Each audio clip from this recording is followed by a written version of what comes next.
नमस्कार बंधुओं, मैं हूं आपका शुभचिंतक आचार्य श्री, सिडनी ऑस्ट्रेलिया से, और स्वागत करता हूं अपने यूट्यूब चैनल पर। तो मित्रों, आज इस वीडियो के माध्यम से मैं ज्योतिष की जैसे दूसरे वीडियोस में बातचीत करता हूं उससे थोड़ा अलग हट करके है ऑफ कोर्स ये ज्योतिष से ही संबंधित, लेकिन ज्योतिष के अलावा जो मैं प्रैक्टिस करता हूं उसके अलावा इसमें एक ऐसा विषय शामिल होने वाला है जिसके बारे में मैंने बहुत विचार किया और फिर मुझे लगा कि नहीं, इसके बारे में मुझे अपने कम से कम विचार व्यक्त करने चाहिए। जिस प्रकार से एक ऐसा व्यक्ति जिसको ज्योतिष के बारे में कोई ज्ञान नहीं है, उसे केवल एक वीडियो बनाना था, तो उस व्यक्ति ने एक आध हफ्ते की अपनी प्रिपरेशन की, क्योंकि वो क्रोमा शॉट लगा करके पीछे वो ग्रीन शीट लगा करके और जिस तरह से अपने कुछ इधर उधर से पिक्चर वगैरह उठा करके इंटरनेट से वो डाल करके एक अच्छा सा वीडियो बनाते हैं और काफी फेमस है वो व्यक्ति। उनको अभी मैं हो सकता है चर्चा में नाम ले लूं, अभी तक तो मेरा ऐसा कोई विचार नहीं है, लेकिन मुझे लगता है लेना पड़ेगा उस व्यक्ति का नाम। तो उसका अभी 2 दिन पहले ही वीडियो आया है और ऐसी कोई मेरी ऐसी कोई आकांक्षा नहीं थी कि मैं इस व्यक्ति के बारे में कोई कमेंट करूं, इस व्यक्ति के बारे में कुछ बात करूं, लेकिन इस व्यक्ति ने चूंकि बात की है एस्ट्रोलॉजी की, तो मैं इनका ना तो आदर करता हूं ना इनका अनादर करता हूं। मैं एक न्यूट्रल सिचुएशन है, मैं इनके बारे में ज्यादा कुछ नहीं जानता हूं। वो तो आपको भी पता है कि यूट्यूब में कुछ वीडियोस हैं जो पॉपअप हो जाते हैं, तो वो आया और फिर चूंकि एस्ट्रोलॉजी से संबंधित था तो मेरा एक इंटरेस्ट हुआ, और चूंकि उनकी जो हेडिंग है वो शायद आपने भी देखी हो, अगर ना देखी हो तो देखिएगा, how astrology fools millions of Indians. और उसके बाद में है ट्रुथ अबाउट होरोस्कोप्स, और ये व्यक्ति हैं जिनके बारे में मैं चर्चा करने जा रहा हूं, जिनके इस वीडियो के बारे में मैं चर्चा करने जा रहा हूं। इस व्यक्ति से मेरा कोई लेना देना नहीं है। इन्होंने जो अपने वीडियो में कहा है, मैं उस वीडियो में जो आक्षेप उन्होंने लगाए हैं, मैं अपने लेवल पे, मैं जस्ट 15 मिनट पहले, मैंने पूरा वीडियो भी नहीं देखा, 6-7 मिनट का वीडियो देखा और मेरे दिमाग में ख्याल आया कि ये जिस तरह की बातें कर रहे हैं, मैं इनका at the same time without any preparation, जो मेरा अपना मानना, जो मेरी अपनी नॉलेज है, जो मेरा अपना ज्ञान है, उसके आधार पे मैं कोशिश करूंगा कि इनके सवालों के जवाब देता चलूं। और देखिए, अगर स्वतंत्रता इनको सवाल खड़े करने की है तो मुझे लगता है कि फिर मुझे भी थोड़े बहुत, या मुझे मेरी तरह के अन्य लोगों को भी इस विषय में अपने विचार व्यक्त करने की का अधिकार है, तो मैं उन अधिकारों का प्रयोग कर रहा हूं। और आप बंधुओं में से अगर आपको मेरे विचार सही लगते हो या आपको इससे अधिक जानकारी हो, तो आप भी कमेंट सेक्शन में आकर के और अपने कमेंट लिख करके बताइएगा कि क्या मैं सही हूं कि गलत हूं। क्योंकि इस वीडियो में जिस प्रकार से इन्होंने एस्ट्रोलॉजी या एस्ट्रोलॉजी से रिलेटेड बातें की हैं, वो सही और गलत के सांचे में मैं नहीं रख रहा हूं। बस मैं ये कहूंगा कि वो बहुत ज्यादा मैच्योर नहीं है। वो बहुत अच्छे अध्ययन के बाद देखिए, सबसे बड़ी चीज ये है कि जब आप किसी पर आक्षेप लगाते हैं, क्वेश्चन खड़ा करते हैं, तो उसके साथ न्याय करना चाहिए। और आप उठ करके, चूंकि आपको एक टीआरपी चाहिए, तो टीआरपी के लिए एक आपको सब्जेक्ट मिला कि यार ये बड़ा ज्वलंत विषय है, चलिए इस पे। और ये ज्योतिष जो है, एस्ट्रोलॉजी जो है, देखिए इतना बड़ा विषय है कि इसको टॉपिक मान करके, और इसकी वैसे भी ज्योतिष के बारे में कहा गया है, जब हम लोगों ने इसका अध्ययन किया है कि ज्योतिष अर्थकरी विद्या। तो जितने टीवी न्यूज चैनल हैं, किसी को भी उठा करके, मैं नहीं कहता अच्छे बुरे लोगों को, क्योंकि मैं उन लोगों को फॉलो तो करता नहीं, लेकिन यह है कि आज की डेट में लगभग सभी चैनल्स में कोई ना कोई एस्ट्रोलॉजर होता है, कहीं एक तो कहीं एक से अधिक एस्ट्रोलॉजर्स आते हैं, अपनी अपनी बातें करते हैं अपने अपने विषय में।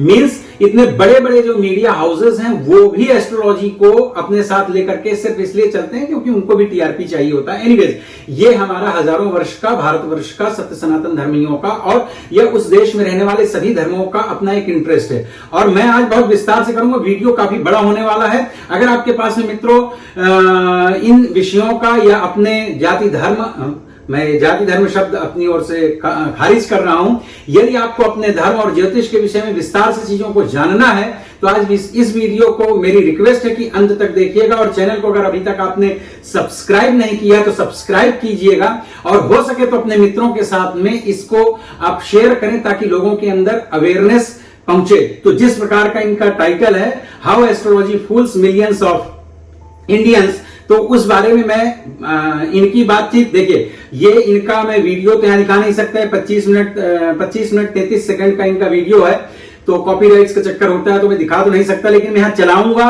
और सुन के मैं उसका इंस्टेंट जवाब दूंगा। पहले से मैंने कोई प्रिपरेशन नहीं की है, तो इनके सवालों से जो, या इनके प्रश्न जो इन्होंने खड़े किए हैं, उनसे जो मेरे अंदर, मेरे अपने ज्ञान के अनुसार जो भी चीजें आएंगी, मैं उनका इंस्टेंट जवाब दूंगा। तो वीडियो बड़ा होगा, और मेहरबानी करके आप इस वीडियो को आखिर तक देखिएगा, तभी आप जज कीजिएगा। थोड़ा सा समय निकाल लीजिए, कहीं ना कहीं हमसे और आपसे सबसे रिलेटेड है। तो अब मैं इनका वीडियो शुरू करता हूं, शायद आपको इनकी ध्वनि सुनाई दे। और मैं इनका नाम भी बता देता हूं, 2 दिन पहले इनका वीडियो आया है। ये जिस वीडियो का टाइटल मैंने बताया कि how astrology fools millions of Indians, truth about horoscope, ये है ध्रुव राठी। ये कहीं यूरोप वगैरह में रहते हैं। वैसे नाम से तो ऐसा लगता है कि इंडियन ही है, जिस प्रकार की हिंदी वगैरह बोलते हैं, तो ऑफकोर्स ये भारतीय ही है, रहते यूरोप में है। तो अब इनका माइंड सेटअप जैसा भी हो, मैंने इनके एक आध कभी वीडियो पिछले साल एक बार देखा रहा होगा, इसलिए शायद YouTube में इनका वीडियो जो है पॉपअप हुआ, तो वो मैंने बस 6-7 मिनट देखा है। अब मैं आपके साथ देखता चलूंगा, आवाज आपको सुनाई देगी और इनके किए गए कटाक्षों का जवाब दूंगा। तो वीडियो इसके लिए बड़ा होगा। तो अगर आप लोगों ने इनको देखिए, 2 दिन में कुछ कई मिलियन लोगों ने देखा है, शायद 3 मिलियन इनके व्यूज आए हैं 2 डेज में। सो लेट्स स्टार्ट, वीडियो के यहां पर शुरू करते हैं और आप बने रहिए साथ में और कमेंट करके आप भी बताइएगा कि इनकी बातें किस हद तक सच है। क्या इनको इसी तरह की भाषा में बात करनी चाहिए? मैं बात करूंगा इस विषय में। हम करेंगे इस फ्रॉड इंडस्ट्री का सबसे बड़ा खुलासा। एक ऐसी पहली चीज, मैं इस व्यक्ति को और इस व्यक्ति के इस वीडियो की वजह से अपने जवाब के माध्यम से आपको बता दूं कि ये कोई इंडस्ट्री नहीं है। देखिए, इंडस्ट्री जहां थोड़ा बहुत कुछ ऑर्गेनाइज्ड हो चीजें, वहां किया जाता है। यहां जितने भी एस्ट्रोलॉजर्स हैं ज्यादातर इंडिविजुअल्स हैं, यहाँ कोई ऐसी बहुत बड़ी संस्थाएं और ऐसा कुछ नहीं है। तो ये कोई इंडस्ट्री वगैरह नहीं है, ये एक सोशल सर्विसेज हैं जो लोग इसमें। अच्छा, अब इस विषय में एक बात और बता दूं कि, और इनके बारे में मैं बहुत डिटेल में बात करूंगा, ऐसे नहीं कि मैं उठ करके जवाब देने आया हूं। मेरे पास कुछ इनके प्रश्नों के लिए आधार सहित कुछ जवाब है, इसके लिए मैं वीडियो आज रिकॉर्ड कर रहा हूं। तो पहली चीज तो इन्होंने डिक्लेयर कर दिया फ्रॉड। अरे भैया, आप जिस एस्ट्रोलॉजी को फ्रॉड कह रहे हो, आज जो दुनिया भर में इतना रिसर्च हो रहा है, उसकी बेसिक, उसकी शुरुआत हजारों साल पहले हमारे और आपके पूर्वज, वो कोई मेरे पिताजी के पिताजी नहीं थे, यूं तो मेरे पिताजी भी एस्ट्रोलॉजर नहीं थे, वो इंडियन आर्मी में थे। तो इस तरह से हमारे आपके पूर्वज जो सामूहिक रूप से, जिन्होंने हजारों हजार वर्ष तक ज्योतिष में रिसर्च किया। अब ज्योतिष के 2 स्वरूप हैं, एक जो प्रैक्टिस करने में उसको कहीं ना कहीं गलत तरीके से भी इस्तेमाल किया जा रहा है, मैं उसके बारे में भी चर्चा करूंगा, और एक वो है जो एकेडमिक है। ज्योतिष एकेडमिक मींस यूनिवर्सिटीज में पढ़ाई जाती है, कॉलेजेस, बहुत सारे कॉलेजेस हैं जहां पढ़ाई जाती है। मैं उन सब चीजों को बताऊंगा कि ये व्यक्ति पूरी तरह से एस्ट्रोलॉजी को बगैर जाने और समझे हुए उसको फ्रॉड इंडस्ट्री कह रहा है। तो मैं इस बात से सहमत नहीं हूं। यस, इस फील्ड में बहुत सारे लोग आपको फ्रॉड भी मिलेंगे, लेकिन काफी लोग हैं जो एकेडमिक नॉलेज लेकर के एस्ट्रोलॉजी में आते हैं, जो 5-5, 10-10 साल एस्ट्रोलॉजी की पढ़ाई करते हैं। इतनी भीषण गणित है इसमें, इतनी डिफिकल्ट कैलकुलेशंस हैं, उसके बाद कहीं जाकर के एस्ट्रोलॉजी के विषय में आपको ज्ञान प्राप्त होता है, उसको इसने एक फ्रॉड इंडस्ट्री कह दिया। भाई, इसका कितना, एक हफ्ते में जिसने वीडियो की थोड़ी बहुत प्रिपरेशन की होगी इधर उधर से, क्योंकि इसको तो एक ऐसा, भाई ये मार्केटिंग में ये लोग बड़े स्मार्ट हैं, तो इसकी वजह से ये ऐसे सब्जेक्ट को उठाते हैं जिस सब्जेक्ट में थोड़ी सी कंट्रोवर्सी हो, या इनको टीआरपी मिल जाए, या इनको व्यूज मिल जाए। अगर ये चैनल वाले होते तो टीआरपी के लिए बात कर रहे होते। अब चूंकि ये एक इंडिविजुअल अपना यूट्यूब चैनल चलाते हैं, तो इसके लिए इनको चाहिए व्यूज, तो ये व्यूज के लिए इन्होंने डिक्लेयर कर दिया। अब अगर ध्रुव राठी से पूछो कि अगर ये फ्रॉड इंडस्ट्री है तो इनके पिताजी क्यों मानते थे, चलिए इसी, क्योंकि मेरा बिलीव ये है कि ध्रुव राठी की जनरेशन से ही ये लेफ्टिस्ट विचारधारा इनके अंदर आई होगी। अब मैं आपको एक बात बताना चाहता हूं। 4-5 दिन पहले मैंने एक मूवी देखी, मैं उस विषय मूवी का नाम हम नहीं लूंगा यहां पर। उस मूवी का स्टार्ट टू एंड जो था, कुल मिला करके सारांश, कि उसमें जो हीरो है तमाम सिस्टम के खिलाफ लड़ता है, मारता है, बहुत सारे कुछ बहुत गलत काम करता है, और वो लास्ट में अपने इन सारे दुष्कर्मों को जस्टिफाइड करने की कोशिश करता है, क्योंकि वो नक्सलवाद से प्रभावित व्यक्ति था, कि मैं सिस्टम के अगेंस्ट हूं, मैं सिस्टम को खत्म करना चाहता हूं, बदल देना चाहता हूं। अरे भैया मेरे, तो सिस्टम को बदलने के लिए तलवार, बम, बंदूक उठाने की जरूरत नहीं है। भारतवर्ष कोई गुलाम देश नहीं है। भारतवर्ष में आप अगर सिस्टम बदलना चाहते हैं तो आप एक धारणा बनाइए कि भाई मैं जिस भी पोस्ट में जाकर के सरकारी महकमे में जॉब अगर मुझे मिलती है तो मैं वहां ईमानदारी से काम करूंगा। आपको वहां बहुत बड़े धरना प्रदर्शन भी करने की जरूरत नहीं। आप एक क्लर्क की हैसियत से जाइए, और अगर आप एक ईमानदार क्लर्क होकर के और अच्छी सर्विसेज देते हैं, ये भी उस पूरे तंत्र में एक बदलाव लाएगा। तो अगर आप में क्षमता है तो बजाय बंदूक उठाने के कलम उठाइए, पढ़िए लिखिए, राजनीति में जाइए या सरकारी नौकरियों में जाइए, पुलिस में जाइए, मतलब कोर्ट कचहरी में जाइए, जिस भी फील्ड में आपको जाना है, खुला आसमान है भैया, कौन आपको रोक रहा है। मैं देखिए ब्राह्मण परिवार से बिलोंग करता हूं और ये रिजर्वेशन वगैरह की वजह से नौकरियों की उतनी ज्यादा उतने चांसेस नहीं थे। हालांकि मुझे सरकारी नौकरी मिली थी, मैं तो छोड़ करके आया था, लेकिन इस तरह के तमाम सारे लोग हैं जिनको नहीं मिलती है, तो भी क्या वो बंदूकें उठा करके ऐसा कुछ करके और लोगों का नुकसान करने जाते हैं, लोगों को मारने जाते हैं। सिस्टम ऐसे नहीं बदलता है। सिस्टम में बदलने के लिए आप उसका हिस्सा बनिए सिस्टम का, और आप अच्छा वाला हिस्सा बनिए ताकि आप दूसरों को भी इंस्पायर कर सकें। तो उस हीरो की इन सब चीजों से मैं कन्विंस नहीं था। मुझे लग रहा था कि ये गलत तरीका है, लोगों को बहका करके, जैसे आपके समाज में बहुत सारे लोग हैं जो बहका करके लोगों का दुरुपयोग करते हैं या लोगों का शोषण करते हैं, तो ये भी एक प्रकार का शोषण ही है। अगर आप सिस्टम के अगेंस्ट है तो सिस्टम में जाइए, सिस्टम को क्लीन कीजिए, साफ कीजिए, और एक एडमायर करने वाला जो है तो एटमॉस्फेयर क्रिएट कीजिए जो आपको लोग देखें और आपसे लोग सीखें।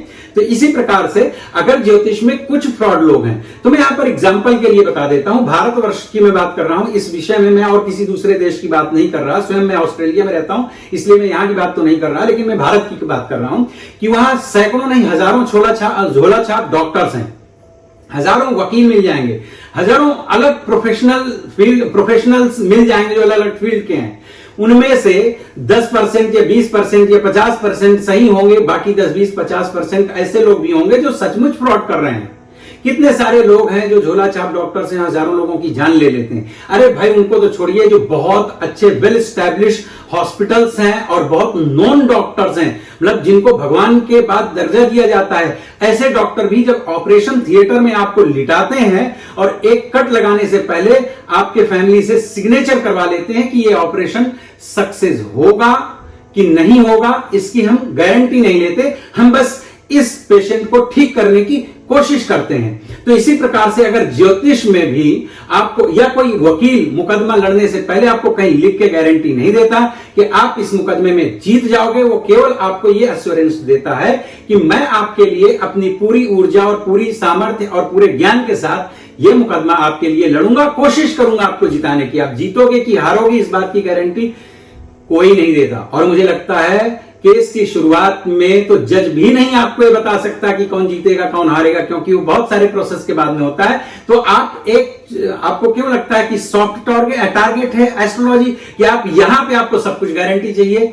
अरे भाई, इसे भी अगर आपने इंडस्ट्री कहा ही है, तो जिस तरह से अगर मेडिकल फील्ड भी एक इंडस्ट्री है, अगर न्याय व्यवस्था भी एक इंडस्ट्री है, या दूसरे प्रोफेशंस भी अगर इंडस्ट्री है, वहां अगर आप गारंटी की दरकार नहीं रखते हैं, इच्छा नहीं रखते हैं या प्रयत्न नहीं करते हैं, तो एक एस्ट्रोलॉजर के पास 100-200, 500, 1000, 2000 जो भी लेकर के आते हैं, तो उसके बदले में आप वहां से गारंटी क्या लेकर के आएंगे? जिस तरह से एक डॉक्टर आश्वासन देता है, जिस तरह से एक वकील आश्वासन देता है, उसी तरह से एस्ट्रोलॉजर भी आपको आश्वासन देता है। उससे क्यों आप ऐसी अपेक्षा रखते हैं? क्योंकि कहीं ना कहीं आप लेफ्टिस्ट की मेंटालिटी से ग्रसित हैं, जैसे वो एक रैविश कुमार है, और ये उन्हीं के सब साथ वाले टाइप के लोग हैं जो इस तरह के प्रश्न उठा करके, ये असल में किसी एस्ट्रोलॉजर के ऊपर प्रश्न नहीं उठाया जा रहा है, ये सत्य सनातन वैदिक धर्म की साइंटिफिक जो चीजें हैं उनके ऊपर उठाया जा रहा है। आप लोगों में से बहुत लोग जो आधुनिक हैं, जिन लोगों ने एस्ट्रोलॉजी को समझा ही नहीं, अरे भैया अलजेब्रा पढ़ने में आपको 2 साल लगते हैं जब आप 10th में पढ़ते हैं, और यहां अलजेब्रा जैसे सवाल जो है आपको 5 साल 6 साल पढ़ने पड़ते हैं। उसके बाद जाकर के कहीं आप एक एस्ट्रोलॉजर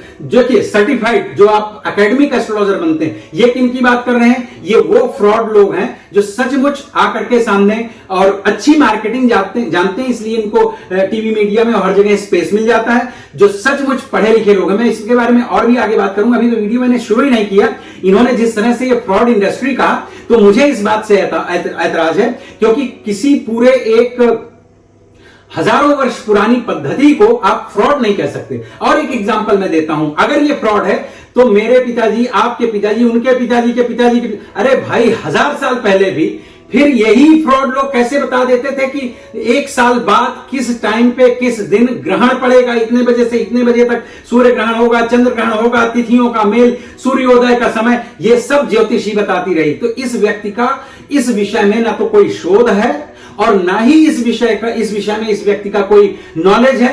बस इसके अंदर केवल एक चीज है, ये कि ये हमारे सत्य सनातन और हम सब हिंदुओं से करता है ईर्ष्या। इसके लिए इस व्यक्ति ने इस पर लांछन लगाने की कोशिश की। मैं आपको एक बात बताता हूं, ये 2007 के आसपास की बात है, क्योंकि मुझे बहुत एग्जैक्टली याद नहीं, अभी इंस्टेंट मुझे याद आया। जब नए नए बहुत सारे टीवी चैनल्स न्यूज वाले आ रहे थे, उस वक्त एक ये हुआ था, नए नए चैनल्स में जो पत्रकार वगैरह आए थे, जो न्यूज से जुड़े, न्यूज की विधा से जुड़े हुए लोग स्टिंग ऑपरेशन किया करते थे। तो उन्होंने एक फ्रॉड, क्योंकि इससे बड़ी जल्दी पॉपुलैरिटी मिल जाती थी, बहुत ज्यादा लोग इसको देखते थे क्योंकि ये सब्जेक्ट ऐसा होता था। तो दिल्ली के किसी एक स्कूल या कॉलेज की एक महिला टीचर थी मैथ्स की, तो उनके ऊपर जाकर के ये एक इसी तरह की नवयुवक लड़की को लेकर के आए, जो शायद इसी विधा से जुड़ी हुई रही होगी, नया उसका करियर शुरू होगा। तो इन लोगों ने जाकर के और उसको समझाया वगैरह, जैसे भी उसका ब्रेन वॉश किया, तो वो जाकर के उस टीचर से ऐसे दूर से कैमरा लगा करके इन्होंने किया कि वो वहां जाकर के उससे बातचीत कर रही है, और आकर के वही लड़की थोड़ी देर के बाद में कैमरे के सामने आती बोलती है कि ये जो है सेक्स रैकेट चलाती है यहाँ दिल्ली में, और मैं यहाँ की स्टूडेंट हूं, और मैं भी इनके ही कारण जो है तो सेक्स रैकेट का हिस्सा हूं।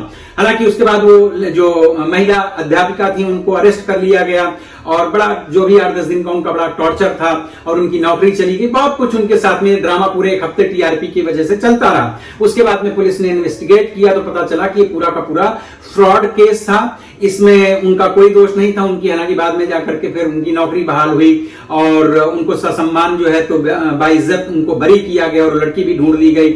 और जिस पत्रकार ने इस तरह का, अब देखिए, इस पत्रकार ने अगर न्यूज में इस तरह की न्यूज चलाई थी तो कोई अपनी मर्जी से नहीं चलाई थी, जो उनके बॉसेस होंगे तो उनको मतलब उनकी मर्जी के साथ में ये सब कुछ किया गया था। तो बाद में इस केस का पूरी तरह से खुलासा हुआ तो पता चला कि ये स्टिंग ऑपरेशन नहीं था, ये एक फ्रॉड क्रिएशन था।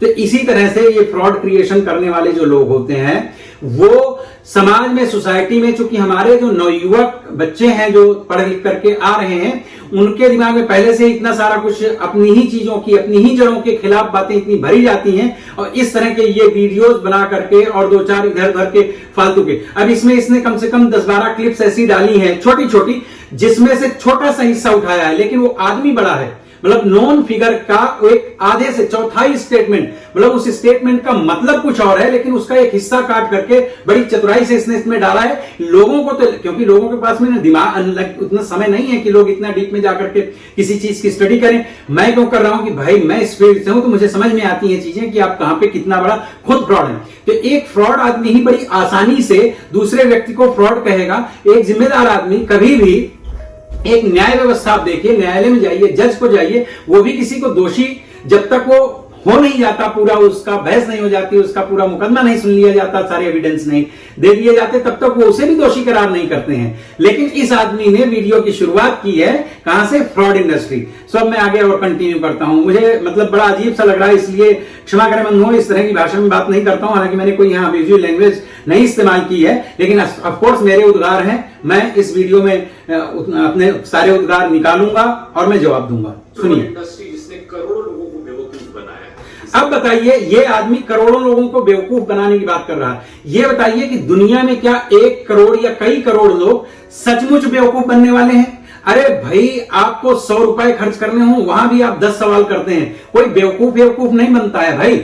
जरूरत होती है जिस वक्त आप 10 जगहों में कोशिशें करते हैं। मैं आपको एक छोटा सा एग्जांपल बता रहा हूं, बहुत साल पहले की बात है।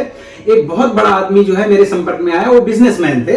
तो ऐसे में उनके घर में बैठा हुआ था और हम लोग डिनर कर रहे थे साथ में। तो कुछ बातचीत हुई कुछ संदर्भ में।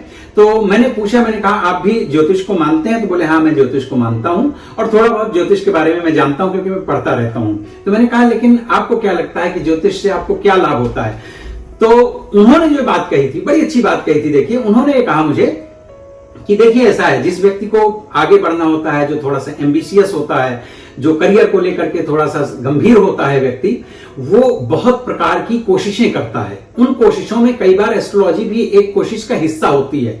उससे कई बार कुछ पॉजिटिव चीजें, कुछ थोड़ा सा फ्रेम करने में, भविष्य को कुछ डिसाइड करने में थोड़ी सी मदद मिल जाती है। इससे ज्यादा मैं ज्योतिष पर डिपेंड होकर के और किसी तरह का ब्लेम नहीं करना चाहता और किसी तरह का उससे बहुत ज्यादा एक्सपेक्टेशन नहीं रखता। लेकिन हाँ, ज्योतिष के माध्यम से थोड़ा सा एक आइडिया मिलता है। तो मैं अपने जो डिसीजंस हैं, जो अपनी प्लानिंग्स हैं, उसके अकॉर्डिंगली करता हूं, तो मुझे लगता है कि हाँ, ज्योतिष हेल्पफुल है। अब आप ज्योतिष को एवमस्तु नाम का देवता तो नहीं मान सकते हैं। अरे भाई, ये एक शोध का विषय है, ये एक गणितज्ञ का विषय है, गणितीय विषय है, कैलकुलेशन का विषय है, इसमें बहुत ज्यादा अध्ययन का विषय है, बहुत ज्यादा गंभीरता पूर्वक एकाग्रता के साथ में आपको ज्योतिष का अध्ययन करना पड़ता है, तब जाकर के कहीं भविष्य के विषय में थोड़ी सी जानकारी और थोड़ा सा ज्ञान और थोड़ा सा क्लियर रास्ता दिखाई देता है। और ये आदमी को लगता है कि पूरी जिंदगी हमने अय्याशियां करी और उठे ज्योतिष के नाम पे हमको बिल्कुल एक कंप्लीट प्रोग्राम मिल जाए। अरे ये कोई सेल्स डिपार्टमेंट नहीं है जहां पर आपको पहले से बना बनाया एक प्रोग्राम मिल जाएगा और आपका सब कुछ चल जाएगा।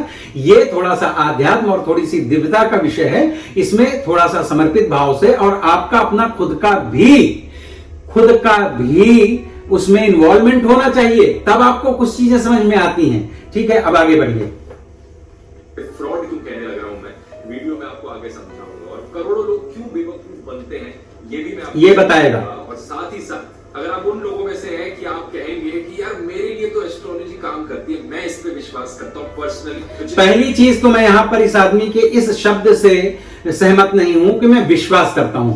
बंधुओं, मैं बड़ी जिम्मेदारी के साथ में एक बात कह रहा हूं कि ज्योतिष विश्वास का विषय नहीं है। अगर आप लोगों में से भी किसी व्यक्ति को ज्योतिष पर विश्वास हो तो आप आज से विश्वास करना बंद कर दीजिए, क्योंकि ज्योतिष मानने और विश्वास करने का विषय नहीं है।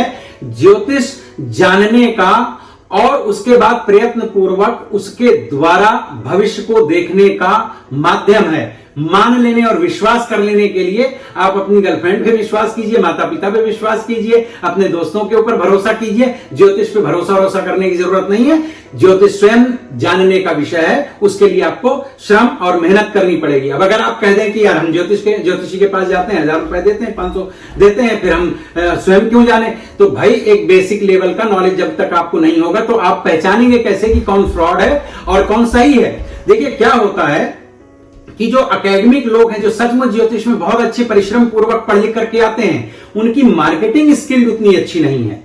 वो कैसे अपने आप को मार्केटिंग करनी है उतना बहुत अच्छा नहीं कर पाते हैं।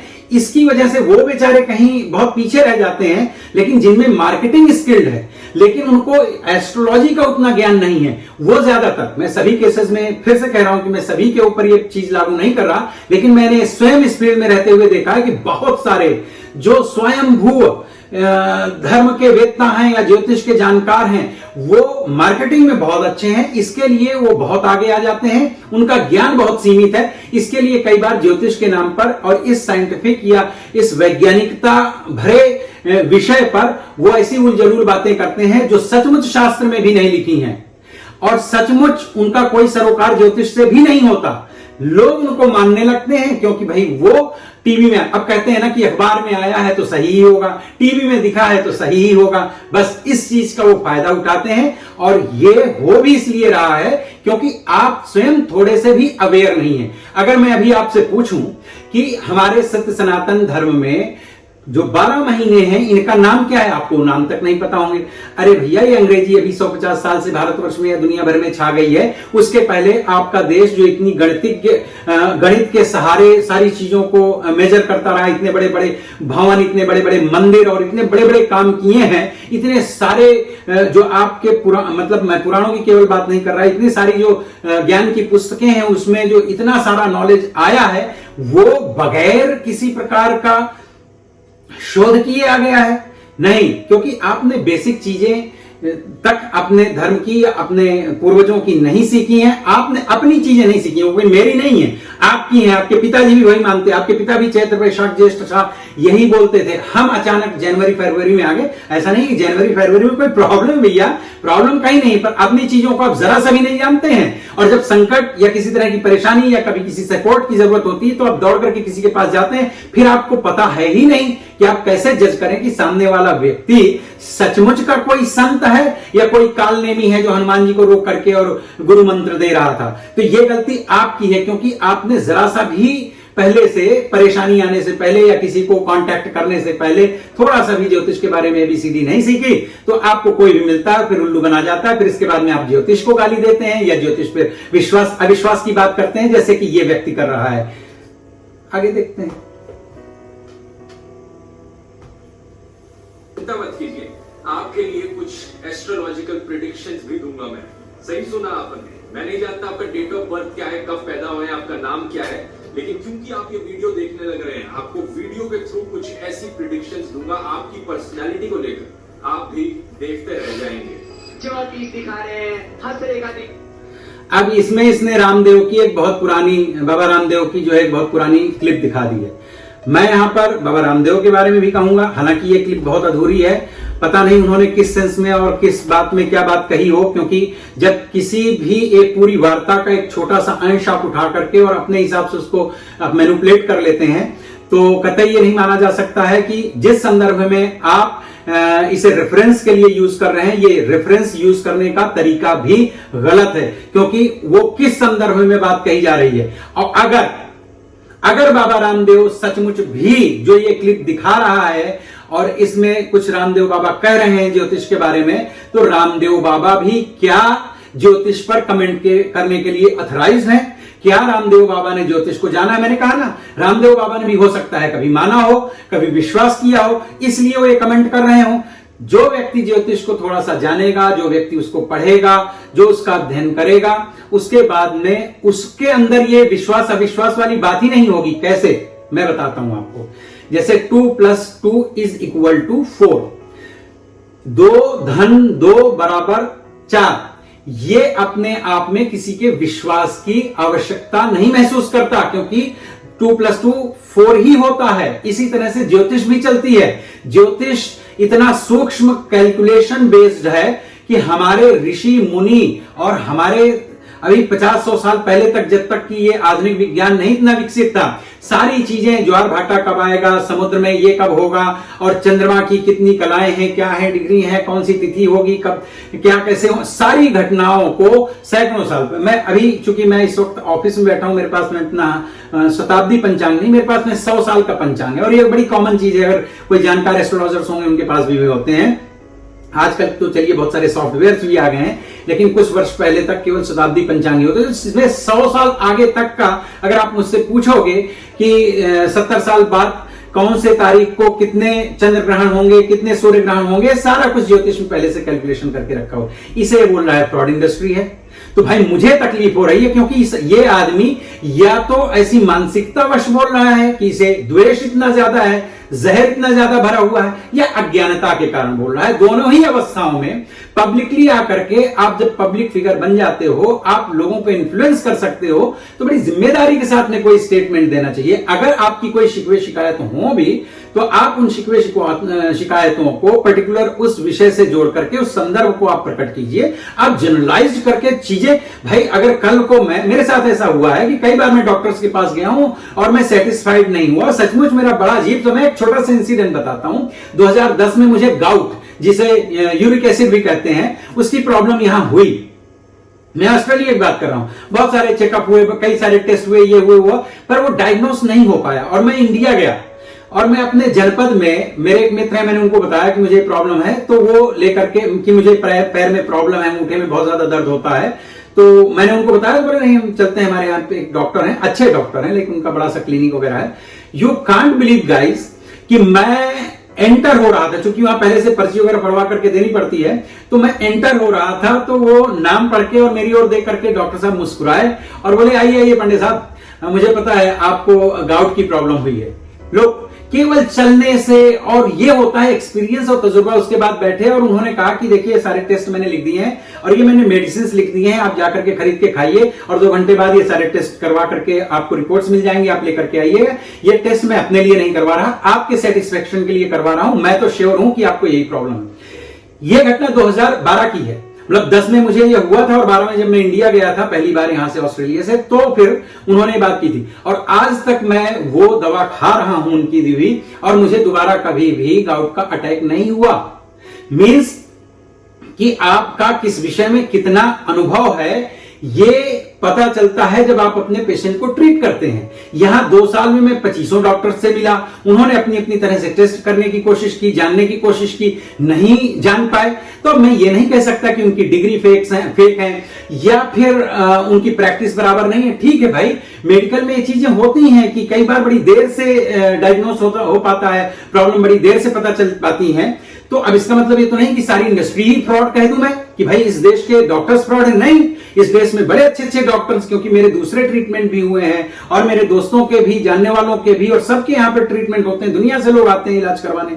तो इसका मतलब ये तो नहीं है कि अगर एक केस में कहीं एक जगह पर सफलता नहीं मिलती तो आप उस पूरी विधा को, उस पूरे विभाग को, उस फील्ड को ही आप फ्रॉड कह दें। तो भैया ये काम कर रहे हैं ये। तो अब चलिए आगे बढ़ते हैं। रामदेव बाबा का ये भी एक क्लिप चला रहे हैं।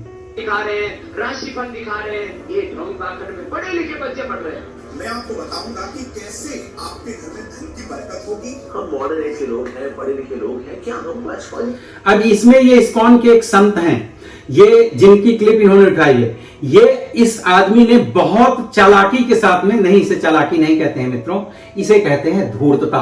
बड़ी धूर्तता के साथ में, चूंकि ये जो स्टेटमेंट दे रहे हैं ये मैंने कभी सुना था इस विषय में, इनका दूसरा कोई क्लिप कहीं पर मैंने देखा था। तो ये पूरी बात इन्होंने ज्योतिष के बड़े पॉजिटिव और फेवर में कही थी। लेकिन उसके पहले, चूंकि जब कई बार हम बात कर रहे होते हैं तो अपनी ही बात में पहले हम प्रश्न करते हैं, फिर उसका हम उत्तर देते हैं। तो ये जब उसी संदर्भ में प्रश्न, क्वेश्चन फ्रेम कर रहे हैं, तो उस क्वेश्चन फ्रेमिंग को उठा के अपने इसमें ऐड कर लिया कि मींस ये संत भी, चूंकि वो बहुत एजुकेटेड संत हैं, तो वो भी इस पे प्रश्न उठाते हैं। इसका मतलब ये बड़ी चालाकी, बड़ी धूर्तता के साथ में इस आदमी ने इस विषय को मैनिपुलेट करने की कोशिश की है। विश्वास करना चाहिए, कहीं कुछ तय नहीं है। ऊपर वाले ने तुमको कठपुतली बना के नहीं भेजा है कि सब पहले से ही तय। अब यहाँ ये एक और ढोंग आडंबर है, ये कोई आचार्य है, इसका पता नहीं, नाम वगैरह मुझे नहीं पता है। ये खुद अभी इसकी वीडियोज आई हैं, ये लड़कियों के साथ दारू वारू पीते हो, मौज मस्ती कर। ऐसे लोग, देखिए ये क्या है, ये जैसा व्यक्ति बैठा हुआ है, ऐसे लोग ये मार्केटिंग में बहुत उत्तम है, ये मार्केटिंग में बहुत एडवांस है, इनका मार्केटिंग में नॉलेज है।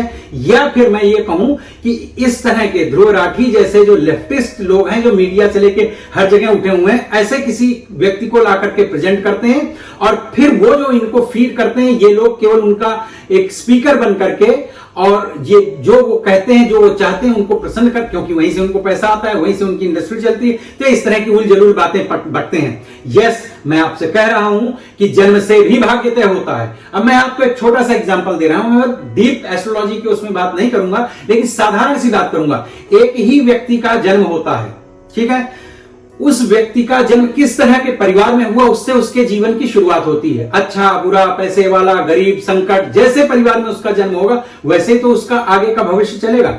तो ऑफ कोर्स, चूंकि हम सत्य सनातन धर्म में, अगर आप मेरी बात को गलत ठहरा रहे हो, भैया आप इस धरती में कहीं आकाश से नहीं आए, आपके जो एक दो जनरेशन पहले के माता पिता लोग हैं वो भी इसी फिलॉसफी। फर्क इतना है कि आपके माता पिता या उनके माता पिता जिन चीजों को जानते और मानते हुए हजारों साल से सरवाइव कर रहे थे एज ए सत्य सनातन धर्मावलंबी, उन चीजों को मैं आज भी मान रहा हूं, या हमारी तरह के काफी लोग आज भी उन चीजों को समझ रहे हैं और मान रहे हैं, क्योंकि शायद हमने उस फील्ड में अध्ययन किया है, उसी फील्ड में विचार विमर्श किया है, मनन किया है, चिंतन किया है और जीवन को समर्पित किया है।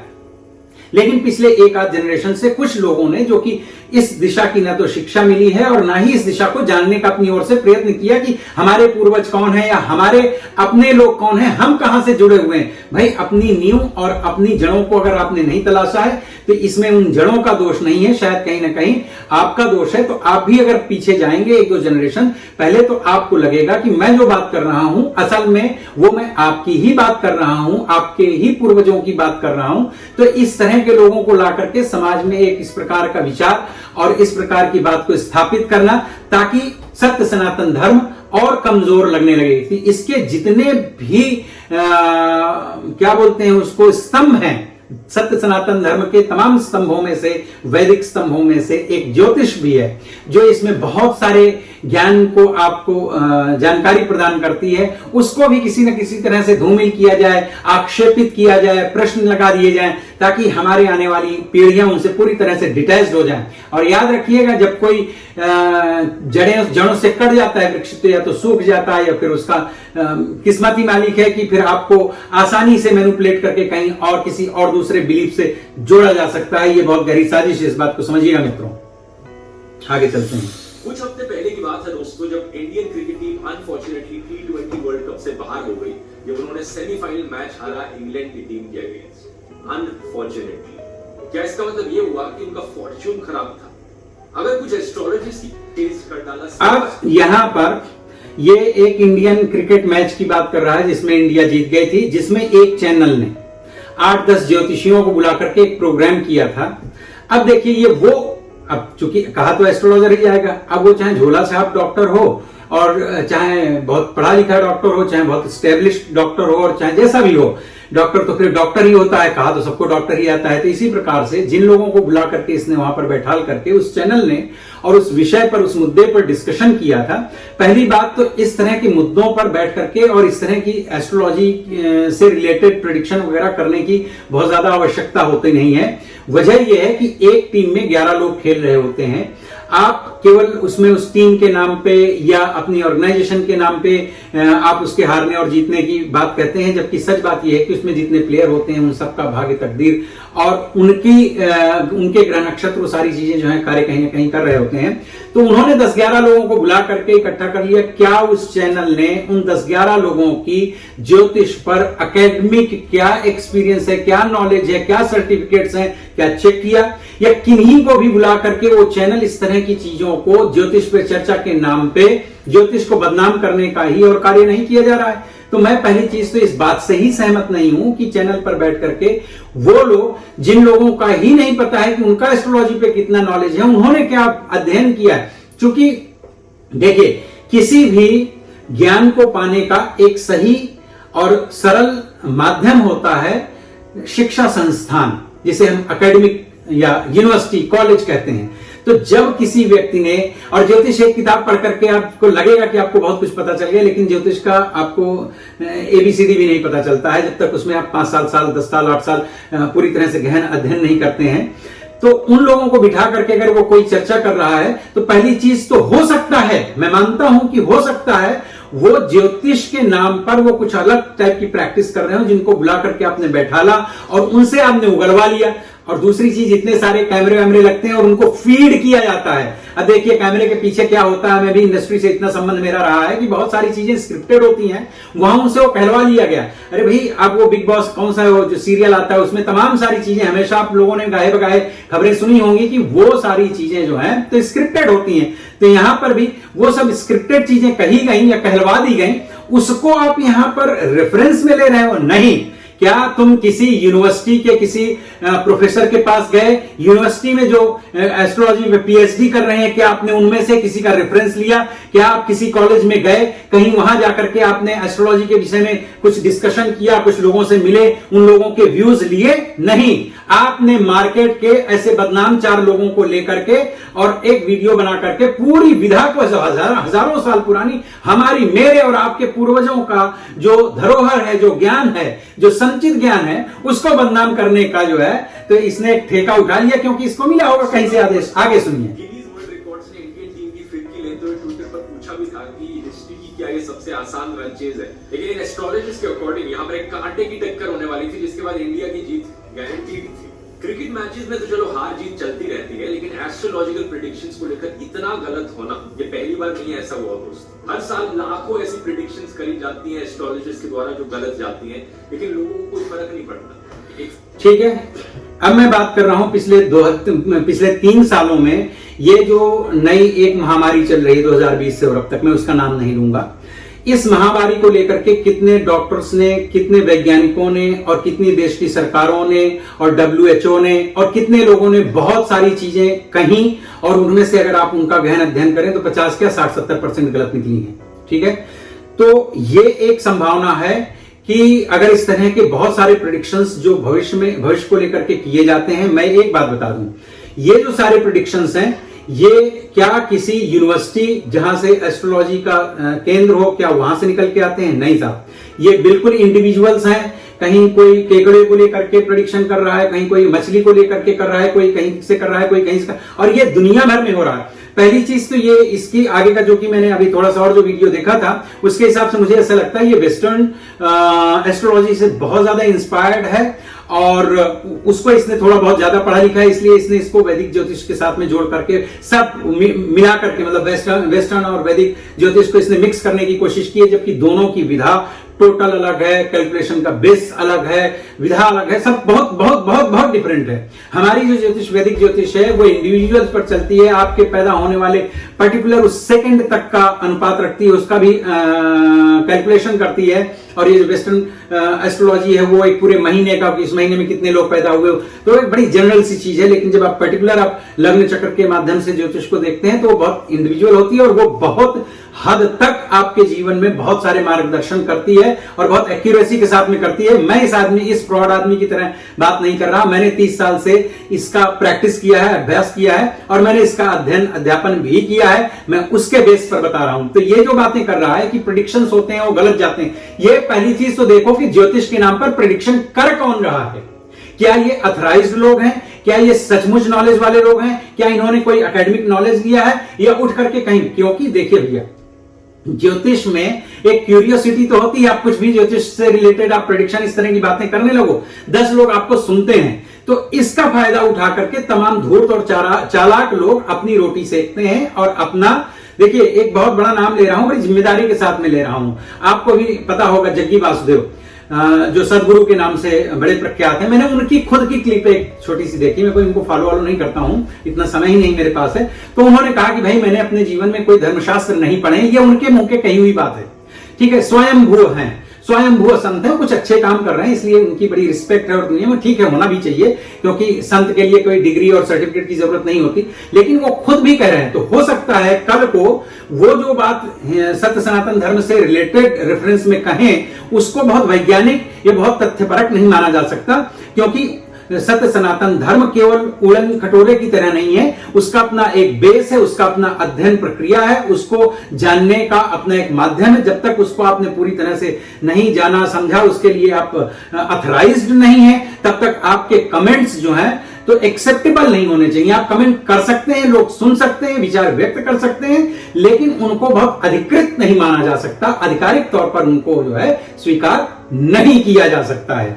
तो अब ये अब देखिए, ये सब ज्योतिषी कह रहे हैं, तमाम सारे बाबे बूबे हैं। अब मैं हिंदुस्तान में ही बताऊं, बहुत सारे मुस्लिम्स जो हैं, मैं कोई धर्म विशेष की बात नहीं कर रहा, लेकिन वो भी माता काली की, और मैंने मुंबई में देखा है, उनकी फोटो लगा करके और बड़े बाबा बंगाली बने बैठे हुए हैं। वो सब एस्ट्रोलॉजर नहीं, एस्ट्रोलॉजी के नाम पे जिस तरह से झोला छाप डॉक्टर्स होते हैं, बहुत सारे वकील होते हैं जिनका वो मतलब बाहर लोगों को बताते हैं वकील है, लेकिन वो कहीं किसी बार काउंसिल में रजिस्टर्ड भी नहीं होते, लेकिन कोट वीक पहन करके करते रहते हैं। तमाम सारी दुनिया की हर फील्ड में कुछ फ्रॉड लोग हैं। ज्योतिष में हो सकता है ज्यादा हो, क्योंकि ये कोई संस्थागत या इसको गवर्नमेंट ने बहुत अच्छे ढंग से टैकल नहीं किया, इसको बहुत अच्छे ढंग से हैंडल नहीं किया है, तो इसकी वजह से इसमें कुछ फ्रॉड लोग ज्यादा हैं। उसमें सुधार की आवश्यकता पर मैं कोई प्रश्न चिन्ह नहीं खड़ा कर रहा। मैं खुद मानता हूं कि इसमें सुधार की आवश्यकता है, कि जो सचमुच इसमें मेहनत करके और आगे आते हैं उनको कम से कम ऐसे खराब लोगों के साथ में कंपेयर न किया जाए और उनकी तुलना उनके साथ करके उन्हें भी बदनाम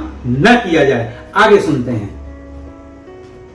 फेमस हिस्टोरियन फ्रांसिस्को गुइचियार्डिनी ने एक बार कहा था, how happier are the astrologers when compared to other men. आम लोगों के कंपैरिजन में इन एस्ट्रोलॉजर्स की लाइफ बड़ी अच्छी होती है। ये अब इसको किसने बता दिया? ऐसे सैकड़ों एस्ट्रोलॉजर्स हैं जो एकेडमी से पढ़ लिख करके भी आए हैं, लेकिन चूंकि वो आज की तारीख में अपनी पब्लिसिटी नहीं कर सकते, मार्केटिंग करना नहीं आता बेचारों को, और वो 2 जून की बड़ी मुश्किल से सेवाएं कर करके रोटी नहीं जुटा पाते हैं। जो सच वाले, ये चूंकि इसको क्या पता कि जो संस्कृत विद्यालयों से, जो संस्कृत यूनिवर्सिटी से, कॉलेजेस से पढ़ करके आते हैं, उनमें से हजारों एस्ट्रोलॉजर जो सचमुच के एस्ट्रोलॉजर हैं, वो बेचारे 2 दिन की रोटी तक नहीं चुका पाते हैं, जबकि वो जो बातें करते हैं और जिस तरह से लोगों की सेवाएं करते हैं वो बहुत एक्यूरेट होती हैं। तो ये उन्हीं की बात कर रहा है जिन लोगों ने आके चीजों को मैनिपुलेट किया है। अब ये जिस भी व्यक्ति की बात कर रहा है उसका भारतवर्ष से कोई संबंध नहीं है, लेकिन इसने चूंकि बात अगर भारतवर्ष में करोड़ों लोगों को ज्योतिषियों के द्वारा बेवकूफ बनाने की बात कही है, तो फिर ये रेफरेंस अफ्रीका से, अमेरिका से और यूएसए से या यूरोप से क्यों लाएगा? इसको फिर भारत के ही रेफरेंसेस देने चाहिए। बताए कि भाई कितने ज्योतिषियों ने, कितनी संस्थानों ने, या हमारे किस पुराण में या हमारे किस धर्म ग्रंथ में जो प्रेडिक्शंस किए गए हैं वो गलत हैं। पहले तो उसको फिर पढ़ना पड़ेगा, क्योंकि हमने पढ़े हैं, उसमें से जितनी चीजें कही हैं अक्षरशः सच हैं। तो ये रेफरेंस को मैं बहुत सीरियस नहीं लेता हूं। ये लोग 100 झूठ के बीच एक चीज ऐसी बोल देते हैं जो सच नहीं। अब इसी बात से आप देखो कि 100 झूठ के अंदर एक सच बोल देते हैं। अरे भाई, इतनी गंदगी तुम्हारे दिमाग में भरी हुई है, भाई तुम 100 झूठ बोलते होगे, गलती से तुमसे एक सच निकलता होगा तो तुम पूरी दुनिया को उसी तरह से समझते हो, क्योंकि हमारे यहां तो भाई गांव देहात की बड़ी पुरानी कहावत है कि जैसा आप होते हैं वैसे ही दूसरे के बारे में सोचते हैं। तो ये जो बात कर रहा है ये भी उसी तरह की कुछ बात कर रहा है। अच्छा, इसने बेजान दारू वाला जो एक इंडिया में, पता नहीं अभी वो जीवित है कि नहीं जीवित है, क्षमा करें मित्रों, उनका एक इसने जो है तो रेफरेंस दिया, उन्होंने कुछ कोरोना के बारे में ये बात कही थी कि वो 2020 में कब खत्म होगा, क्या कैसा है। देखिए, उन्होंने अध्ययन वगैरह किया था, बड़ा उनका भी नाम था, लेकिन वो भी मैं अगर आपसे बताऊं तो कहीं ना कहीं स्वयंभू एस्ट्रोलॉजर थे। उन्होंने भी किसी यूनिवर्सिटी से, किसी गुरुकुल से जाकर के वैदिक एस्ट्रोलॉजी की कोई शिक्षा नहीं ली थी। ऑफ कोर्स उन्होंने एस्ट्रोलॉजी की प्रैक्टिस बहुत सालों तक की, क्योंकि बढ़िया अंग्रेजी बोलते थे और वही मार्केटिंग वाला सेंस उनमें बहुत अच्छा था, और वो जिस कम्युनिटी को बिलोंग करते थे पर्टिकुलर, तो वो उस सब का उनको लाभ मिला और वो एक बड़े नामचीन एस्ट्रोलॉजर बन गए। तो अब नामचीन एस्ट्रोलॉजर तो बन गए, और अगर उन्होंने कोई गलत बात कही है तो ये तो बिल्कुल उसी तरह की बात है कि जिस तरह से मेरा 2010 से और 2012 के बीच में सैकड़ों बार मेरा अलग तरह का टेस्ट हुआ, लेकिन कोई ये डायग्नोस नहीं कर पाया कि ये क्या है, यूरिक एसिड है कि क्या प्रॉब्लम है मुझे, वो जाकर के वहां डॉक्टर ने मुझे with in a minute time बता दिया।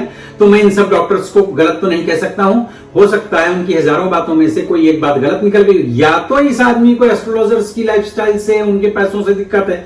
तो भाई उसके लिए तुम डायरेक्ट जाकर के 2-4 लोगों को टारगेट करो और उनका निकालो, रिसर्च करवाओ, उनके ऊपर जासूसी करो और ले जाकर के कोर्ट में उनके साथ में मुकदमेबाजी करो। ऐसे बदनाम करके क्या फायदा हो जाएगा? ठीक है, तो एक अमेरिकन प्रीचर हैरोल्ड कैंपिंग ने कहा था कि दुनिया 21 मई 2011 को खत्म हो जाएगी। अब ये कौन सा, देखिए अब इसके रेफरेंसेस, मैं फिर से कह रहा हूं, ये जितने सारे रेफरेंसेस दे रहा है ये वो लोग हैं जो कहीं ना कहीं वेस्टर्न उससे बिलोंग करते हैं, वेस्टर्न वर्ल्ड से। तो ये वेस्टर्न वर्ल्ड वालों ने तो कहीं पर भी वैदिक ज्योतिष नहीं पढ़ी है, तो उनके रेफरेंसेस लेकर के आप भारत के ज्योतिषियों को या भारत के ज्योतिष शास्त्र को, मैं ज्योतिषियों की बात नहीं करूंगा, मैं भारत के पर्टिकुलर ज्योतिष शास्त्र को आप बदनाम करने की कोशिश कर रहे हैं। भैया ये गलत बात है। हमारी अपनी चीज, हमारा सिक्का जैसा भी है, हम उसको अपने लिहाज से जांचेंगे, किसी और की वजह से आप यहां के लोगों को बदनाम नहीं कर सकते। क्योंकि भाई तुम चले गए हो यूरोप में, लेकिन भारत में अभी भी 125 करोड़ से ज्यादा लोग रह रहे हैं। वो शायद उतने भाग्यशाली नहीं है, या वो नहीं जाना चाहते हैं। जरूर नहीं कि हर आदमी बाहर जाना चाहता है। मैं ऑस्ट्रेलिया आ गया, हो सकता है बहुत सारे करोड़ों लोग अपने देश छोड़ करके नहीं जाना चाहते हैं। तो उनके रेफरेंस पे आप भारतीय ज्योतिषियों को या भारत के ज्योतिष शास्त्र को बदनाम नहीं कर सकते। ये उनके रेफरेंसेस दे रहा है। चिपकाया, लेकिन जब ये चीज नहीं हुई तो उन्होंने डेट को आगे पोस्टपोन कर दिया अक्टूबर में। जब अक्टूबर 2011 में भी दुनिया खत्म नहीं हुई तो उन्होंने सोचा अब मैं अपना मुंह बंद कर लेता हूं और चुपचाप बैठे रहता हूं। आज तक हमारे किसी भी ज्योतिष शास्त्र में इस तरह का कोई प्रेडिक्शन किसी ऋषि ने नहीं किया है, ठीक है, कि किस डेट को कहां क्या हो जाएगा। उन्होंने जो पूरा एक चक्र बताया है युगों का, फिर युगों के बाद में किस प्रकार से प्रलय आती है क्या, और कलियुग के क्या क्या लक्षण बताए हैं, जो सब ज्योतिष के माध्यम से ही बताए गए हैं। उन चीजों को अगर आप पढ़ेंगे, और ज्यादा दूर जाने की जरूरत नहीं है, श्रीमद् भागवत महापुराण को ही आप पढ़ लीजिए। आपको सांख्ययोग से लेकर के और ज्योतिष की तमाम सारी बहुत सारी, और मैं ज्योतिष के बहुत डीप शास्त्रों की बात ही नहीं कर रहा हूं, आपको वहीं से पता चल जाएगा कि ये जो चीजें, जो प्रेडिक्शन के लेवल पे आप मान सकते हैं कि कलियुग के विषय में जो जो चीजें बताई गई हैं, वो सब आपको अक्षरशः जो है तो घटित होती हुई दिखाई देंगी। ये सब बवंडरबाजी, मैंने बताया ना कि ये वो सो कॉल्ड लोग हैं जिनका सचमुच ज्योतिष से कोई लेना देना नहीं है, बट वो बाबा भंडारी बन करके कहीं ना कहीं उल्टे सीधे चीजें अपना कर रहे हैं। उनके रेफरेंस लेकर के ये एक बड़ी प्राचीन विद्या को, जो कि बड़ी सार्थक विद्या, मैं आपसे कह रहा हूं कि भाई इन लोगों ने, जिन लोगों के रेफरेंस दे रहे हैं, क्या ये लोग बता सकते हैं कि अगले महीने या इस एक साल में कितने बार सूर्य ग्रहण पड़ेगा, उसकी टाइमिंग क्या होगी, कौन से देश में दिखेगा, कौन से देश में नहीं दिखेगा, चंद्र ग्रहण कब पड़ेगा, कौन सी तिथि क्या है, ये सब कुछ हमारे पंचांग में ज्योतिष के माध्यम से ही निकाला जाता है। लेकिन ये ज्योतिष तो इसमें से एक चीज भी कैलकुलेट नहीं कर सकते, तो फिर आप इनको ज्योतिषियों की जमात में, ज्योतिषियों के उसमें जो है संगठन में कैसे जबरदस्ती ठूस करके और फिर इनको ही पिक करके आप कहोगे कि नहीं ये तो गलत। ये तो ऐसा ही हुआ कि एक पात्र में आपने चावल उबलने के लिए डाले और 4 कंकड़ डाल दिए, चावल तो पक गए, लेकिन आप ढूंढ करके वो कंकड़ ढूंढे और कहें देखो भाई ये तो अभी नहीं पके हैं, ये तो पके नहीं, तो उसे आप जो है तो अच्छे खासे चावल को आप लपसी बना दें। तो यहां यह बनाने की कोशिश की जा रही है कि भारतीय ज्योतिष शास्त्र का ना तो इस व्यक्ति को कोई ज्ञान है, और यह जिन लोगों के रेफरेंस दे रहा है ना उनको ज्ञान है, लेकिन उन लोगों के रेफरेंसेस दे करके ये भारतीय ज्योतिष को बदनाम करने की बहुत गहरी साजिश है। और वैसे भी इस समय भारतीय जनता पार्टी रूल कर रही है, तो जो जो चीजें उनसे कहीं ना कहीं रिलेट करती हैं, या जो तरह मतलब इस तरह के जो लोग उनको सपोर्ट करते हैं, तो एक एक करके उनको इंडिविजुअली जो है तो कमजोर किया जाए, उनके ऊपर क्वेश्चंस किए जाएं और उनकी सामाजिक जो है मर्यादा का हनन किया जाए, ताकि किसी न किसी तरह से इनकी जो पॉलिटिकल इच्छा शक्ति है वो सेटिस्फाइड हो सके। Let's go ahead. लेकिन कमाल की बात यह है दोस्तों कि कुछ लोग इन चीजों को सुनकर इनमें बड़ा विश्वास करने लग जाते हैं। अब जो लोग कर जाते हैं उससे इस आदमी को बड़ा दर्द है कि जैसे भारतीय जनता पार्टी को जो लोग सपोर्ट करते हैं, जो लोग वोट करते हैं, अब इनका वश नहीं चलता है, नहीं तो ये सबको जाकर के जो उनका ब्रेन वॉश कर दें, कोई अगर इनको भगवान मशीन दे दे। तो इसी तरह से सत्य सनातन धर्मावलंबियों को, जैसे एक बार लालू प्रसाद यादव का पता नहीं कहां तक सच है कहां तक झूठ है, हम लोग जब काफी छोटे छोटे थे तो सुना था कि वो ब्राह्मणों का तिलक तराजू क्या क्या वो सब बड़ा उल्टा सीधा जो है कमेंट्स करते थे, और उन्होंने बड़े वो आंदोलन चला रखे थे। लेकिन फिर उन्हीं के घर में जब कोई किसी की मृत्यु हुई या किसी का शादी ब्याह हुआ, तो वो जब ब्राह्मणों के पास गए तो उन्होंने बोला कि भाई हम नहीं आएंगे, मतलब कि हम निजी जिंदगी में सेवाएं सब लेंगे और बदनाम भी आपको करेंगे। तो वो चीजें इस तरह के जो दोगलापंथी वाला हिसाब किताब है, इन लोगों का वो हिसाब है। खबर फैली थी कि जो पुराना मायन कैलेंडर है जो 5125 सालों से चला आ रहा है, वो 21 दिसंबर 2012 को खत्म हो जाएगा। देखिए, जो मायन कैलेंडर की बात कर रहे हैं, पहली चीज तो उसके बारे में बहुत सारे तथ्यात्मक अध्ययन नहीं है, और जो आज आपने उसे डिकोड करने की कोशिश की है, जरूरी नहीं है डिकोड करके जो आपने रिजल्ट्स निकाले हैं वो सही ही हों। वो किसी वैज्ञानिक पैमाने पर आपको किसी ने सर्टिफिकेट नहीं दे दिया, वो आप ही ने निकाल लिया कि फला डेट को जो है दुनिया खत्म हो जाएगी, और आपने फिर से उसको एक वेपन बनाया भारतीय ज्योतिष को, या दुनिया में कहीं पर भी अगर ज्योतिष सही ढंग से कैलकुलेशन के आधार पर, बेस पर जो प्रैक्टिस की जा रही है उसको टारगेट करने के लिए आप इधर उधर की चीजें जोड़ करके बात कर रहे हैं। अरे भाई, बात करनी है तो बात करो ज्योतिष के जो हमारे शास्त्रीय ग्रंथ हैं उनको अध्ययन करो, वहां से रेफरेंस लेकर के आओ।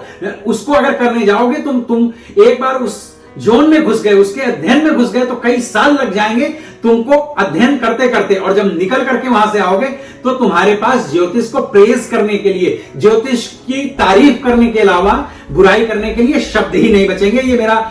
ये गारंटी है मेरी। चलिए आगे सुनते हैं। तो लोगों ने कहा इस दिन दुनिया खत्म हो जाएगी। रॉयटर्स ने एक ओपिनियन पोल किया था करीब 16,000 लोगों का 20 अलग अलग देशों, और पता चला ओपिनियन पोल में कि 7 में से हर एक इंसान इस पर यकीन कर बैठा था कि हाँ 2012 में दुनिया खत्म हो जाएगी। ऐसे कैसे हो सकता है? क्यों लोग इन चीजों में विश्वास कर बैठते हैं, जबकि रियलिटी में देखा जाए इन एस्ट्रोलॉजिकल ऐसे ये फिर से बोल रहा है एस्ट्रोलॉजिकल प्रेडिक्शंस। मैं फिर से इस बात से सहमत नहीं हूं। ये एस्ट्रोलॉजिकल प्रेडिक्शंस नहीं है, these are just individuals predictions. ये व्यक्ति विशेष के द्वारा किए गए प्रेडिक्शंस हैं जिनका बेस एस्ट्रोलॉजी, भारतीय वैदिक ज्योतिष नहीं है। समझ रहे हैं ना मेरी बात? हाँ, लेकिन ये जबरदस्ती उसको घुसेड़ रहा है भारतीय ज्योतिष के साथ में। प्रेडिक्शंस का 0.1% की साइंटिफिक बेसिस नहीं है, क्योंकि जिन लोगों ने इस तरह के प्रेडिक्शंस किए हैं उनका खुद का प्रेडिक्शन के पीछे का कोई साइंटिफिक कैलकुलेशन है ही नहीं। डॉक्टर वेंकट रमन रामकृष्णन, जिन्होंने नोबेल प्राइज जीता था केमिस्ट्री के लिए, उन्होंने क्लियरली कहा था कि स्टार्स और प्लैनेट्स जिस तरीके से भी मूव करें, आसमान में तारे जैसे हिलते रहें, उससे इंसानों की जिंदगी पर कोई असर नहीं पड़ता है। अब मैं बताता हूं फर्क पड़ता है। इस बारे में वेस्टर्न एस्ट्रोलॉजी और जो अपने भारत की एस्ट्रोलॉजी है कहीं ना कहीं, और इस बारे में बहुत सारे वैज्ञानिक, बहुत सारे डॉक्टर्स, बहुत सारे लोगों की एकमति है।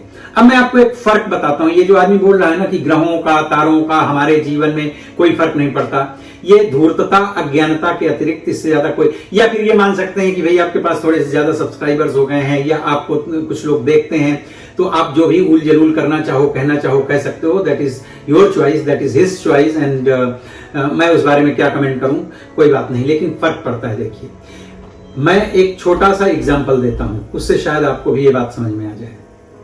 जब जब पूर्णिमा या अमावस्या आती है तब तब इस पृथ्वी के ऊपर फर्क पड़ता है। ठीक, बताऊंगा कैसे। बिल्कुल वही फर्क आपके शरीर और आपके जीवन में भी पड़ता है। हमारे शरीर का जो रेशियो है, हमारे शरीर में जो जलीय तत्व है, लगभग, मैं एकदम डॉट पे नहीं जा रहा, लगभग 70% जलीय तत्व है और 30% में दूसरी चीजें हैं, पृथ्वी तत्व और ये तत्व और सारे दूसरे तत्व हैं। ठीक है, इसी प्रकार से इस पृथ्वी में लगभग 70% जल है और 30% के आसपास पृथ्वी है। ठीक है, पृथ्वी तो जल के नीचे भी है, लेकिन जो दृश्यमान है, जो दिखाई दे रहा है, उसके हिसाब से 70% जल का भाग है, 30% पृथ्वी जो दिखित दृष्टिगत है वो दिखाई देती है। तो जैसे ही अमावस्या या पूर्णिमा को ज्वार भाटा आते हैं, लो टाइड हाई टाइड जो आते हैं, उसके हिसाब से जब समुद्र में इतनी बड़ी हलचल होती है, ज्वार भाटा का मतलब समझते हैं ना, जल का स्तर एकदम से उफान मारना, बढ़ना और किनारों को डुबा देना या फिर जल स्तर का नीचे की ओर धंस जाना, ये चंद्रमा और पृथ्वी की अवस्थाओं यानी उनमें होने वाले परिवर्तन के आधार पर अगर इतनी बड़ी पृथ्वी में होता है तो आपके शरीर का भी रेशियो वही है, उतना ही जल तत्व और उतना ही पृथ्वी तत्व है, तो आपके अंदर भी होता है। सैकड़ों, मैं इस ऑस्ट्रेलिया देश में रहते हुए बड़े पढ़े लिखे एजुकेटेड लोगों के साथ मिल चुका हूं जिन लोगों ने इस चीज के खुद अनुभव किए हैं। कई बार तो मैं कहता भी हूं कि यार इतना क्या सीरियस लेना, कि जब पूर्णिमा आती है, जब अमावस्या आती है, तो उनके विचारों में अचानक बड़े परिवर्तन होते हैं, अचानक उद्विग्न हो जाते हैं, कुछ लोग बहुत गंभीर और बहुत शांत हो जाते हैं। अरे भैया, ग्रह नक्षत्रों की चाल से, उनकी ध्वनियों से, उनके प्रकाश से सब कुछ इस पृथ्वी के ऊपर प्रभाव पड़ता है। क्यों नहीं पड़ता है? जरा से केवल बादल आ जाते हैं तो भैया सूर्य तक छुप जाता है, और सूर्य के छुप जाने से पृथ्वी के ऊपर का होने वाला ताप, पृथ्वी के ऊपर होने वाली ठंडी, पृथ्वी के ऊपर होने वाले तमाम प्रकार के जो कार्य हैं उनमें परिवर्तन हो जाता है। फसलें आप देखिए, जब पाला गिरता है तो फसलों में क्या प्रभाव पड़ता है, जब अति जल वृष्टि होती है तो फसलें किस तरह से नष्ट होती हैं, उसी तरह से जीवन में भी उनका असर पड़ता है। ये और बात है कि ये सारे परिवर्तन हमारे जीवन में होते हैं, जो प्रभाव हमारे जीवन में पड़ते हैं, वो इतने सूक्ष्म हैं और वो इतने इनडायरेक्ट हमको समझ में आते हैं कि हम उनको रिलेट नहीं कर पाते हैं, या हमें उन्हें रिलेट करने की वो विधि नहीं पता है। शायद एस्ट्रोलॉजी आप पढ़ें तो आप उन चीजों को बहुत स्पष्टता के साथ में जांच और परख सकते हैं। जैसे मुझे कोई चीज, कहीं बदन में दर्द हुआ, कहीं कुछ किसी प्रकार की शारीरिक प्रॉब्लम होती है, तो मैं नहीं समझ पाता कि मुझे क्या हो रहा है और क्यों हो रहा है, तो मैं डॉक्टर को कांटेक्ट करता हूं। डॉक्टर उसके पीछे होने वाले कारणों को बताता है कि भाई इस वजह से आपको ये तकलीफ हो रही है। इसी प्रकार से जीवन में तमाम सारी चीजें, और पिछले 30 साल के अनुभव से मैंने ये चीजें देखी हैं, खुद भी अनुभव की हैं। भाई मैं कोई ढकोर संघ के लिए नहीं आया था, मैंने खुद ज्योतिष तो क्यूरियोसिटी में पढ़ी थी, लेकिन उसको पढ़ने के बाद, समझने के बाद मुझे ऐसा लगा कि यार ये तो कमाल की चीज है, कमाल की विद्या है, और इसमें से बहुत सारी चीजें आपको पता चलती हैं। अब आप कहोगे कि आपको अपने बारे में सब कुछ पता है, नहीं, जितनी मैं जांच करता हूं, जितना कभी कभी मैं शोध करता हूं, उसके अनुसार मुझे बहुत सारी चीजें पता चलती हैं। और मेरी तरह बहुत सारे जो एकेडमिक नॉलेज रखने वाले लोग हैं, ज्योतिष को जिसने सही ढंग से पढ़ा लिखा है, वो मुझसे भी ज्यादा नॉलेज वाले लोग हैं। मैं कोई ज्योतिष का बहुत आखिरी विद्वान नहीं हूं, मैं तो बहुत एक छोटा सा स्टूडेंट मात्र हूं। ज्योतिष में तो अभी इतनी अपार संभावनाएं हैं, मैं तो कहता हूं ज्योतिष पे शोध होने चाहिए, इस पे और अध्ययन होना चाहिए। ये ज्योतिष केवल शादी ब्याह और इधर उधर के मटेरियल्स भर के लिए नहीं है। ज्योतिष बहुत स्पिरिचुअल और अंधकार में छुपे हुए उस भविष्य को जान लेने का माध्यम है, जिसको और किसी दूसरे माध्यम से शायद नहीं जांचा जा सकता है। अभी भी विज्ञान शायद उतना आगे तक की बात नहीं आपको बता पाता है, जो ज्योतिष में अगर आप अध्ययन करके जानना चाहें तो बहुत आगे तक की बातों को जान सकते हैं। और हमारे सचमुच के जो ज्योतिष के शास्त्र हैं, अगर आप उनका अध्ययन करेंगे तो आने वाले तमाम सारे, रावण संहिता, रावण को इतना विद्वान व्यक्ति माना जाता है, उसने खुद ज्योतिष में संहिता लिखी है, रावण संहिता है ज्योतिष में, मैंने खुद उसको पढ़ा हुआ है। तो आगे देखते हैं और ये क्या कह रहा है विद्वान व्यक्ति। इस चीज का कोई साइंटिफिक बेसिस नहीं। अब साइंटिफिक बेसिस नहीं है भाई, साइंस साइंटिफिक बेसिस नहीं है। कितने साइंटिस्ट से और कितने एस्ट्रोलॉजर्स के साथ में तुमने समीक्षात्मक अध्ययन कितना किया है कि मेरे जैसे या किसी की तरह का कोई एक व्यक्ति आकर के स्टेटमेंट देता है, उसको आधार, जैसे कोर्ट के अंदर मीडिया किसी मुकदमे के विषय में, किसी सब्जेक्ट के किसी विषय के विषय में क्या बोलता है उसको कंसीडर नहीं किया जाता। तो इसी प्रकार से एक इंडिविजुअल उठ करके अपने विचार किस तरह से व्यक्त किया करता है, उस चीज को बहुत ज्यादा महत्व नहीं दिया जाता है। अगर आपको ज्योतिष की बात करनी है तो ज्योतिष की जो संस्थाएं हैं, ज्योतिष ऐसा नहीं है, भारत सरकार कुछ यूनिवर्सिटीज में जो ज्योतिष को एक विषय की तरह पढ़ा रही है, योग को जो एक विषय की तरह पढ़ा रही है, तो अब आप अगर 50-60 साल पहले देखें, जब योग को पूरी तरह से लोग नहीं समझ पा रहे थे, बहुत पहले तो बहुत समझते थे, लेकिन बीच में एक समय काल आया था जहां वो पानी पीना, ये वो सब कुछ करना बड़ा मजाक का विषय होता था, लगता था अच्छा ये क्या जोकरपंथी हो रही है। लेकिन जब उसी चीज को दुनिया ने समझा तो आज उसी का इतना बड़ा महत्व है कि दुनिया में एक दिन ऐसा नियुक्त किया गया जिसे हम योग डे के नाम पर मनाते हैं। आगे सुनिए। हमारे के साइंटिस्ट यही मानते हैं, लेकिन आपको कन्विंस होने के लिए किसी नोबेल प्राइज विनर या साइंटिस्ट की सुनने की जरूरत नहीं है। अगर आपने 10th क्लास तक ढंग से साइंस पढ़ी है तो आप खुद ही ये चीज सोच सकते हैं। क्या आप जानते हैं कौन सा फोर्स बाकी प्लैनेट्स और सन धरती पर लगाते हैं? ग्रेविटेशनल फोर्स, है ना। ऐसे ही चांद भी एक ग्रेविटेशनल फोर्स एक्सर्ट करता है धरती पर, जिसकी वजह से ओशन में हमें हाई टाइड्स और लो टाइड्स देखने को मिलते हैं। नोट करने वाली चीज ये है कि ग्रेविटेशनल फोर्स सिंपली एक अट्रैक्टिव फोर्स है जो दो ऑब्जेक्ट्स के मास पर डिपेंड करता है और उनके बीच डिस्टेंस पर डिपेंड करता है। तो ये कैसे हो सकता है कि ग्रेविटेशनल फोर्स बताएगा कि आपको अपनी जॉब मिलेगी या नहीं मिलेगी? देखिए, ये किसी विषय पर किया गया बहुत कम शोध का परिणाम है कि कैसे बताएगा, कैसे होगा। सवाल आपके पास बहुत सारे हैं, लेकिन उन सवालों की वजह से आपने जवाब तलाश करने की कोशिश नहीं की। मैं एक छोटा सा एग्जांपल देता हूं। आपने देखा होगा दुनिया में पागल, बहुत तरह के पागल होते हैं।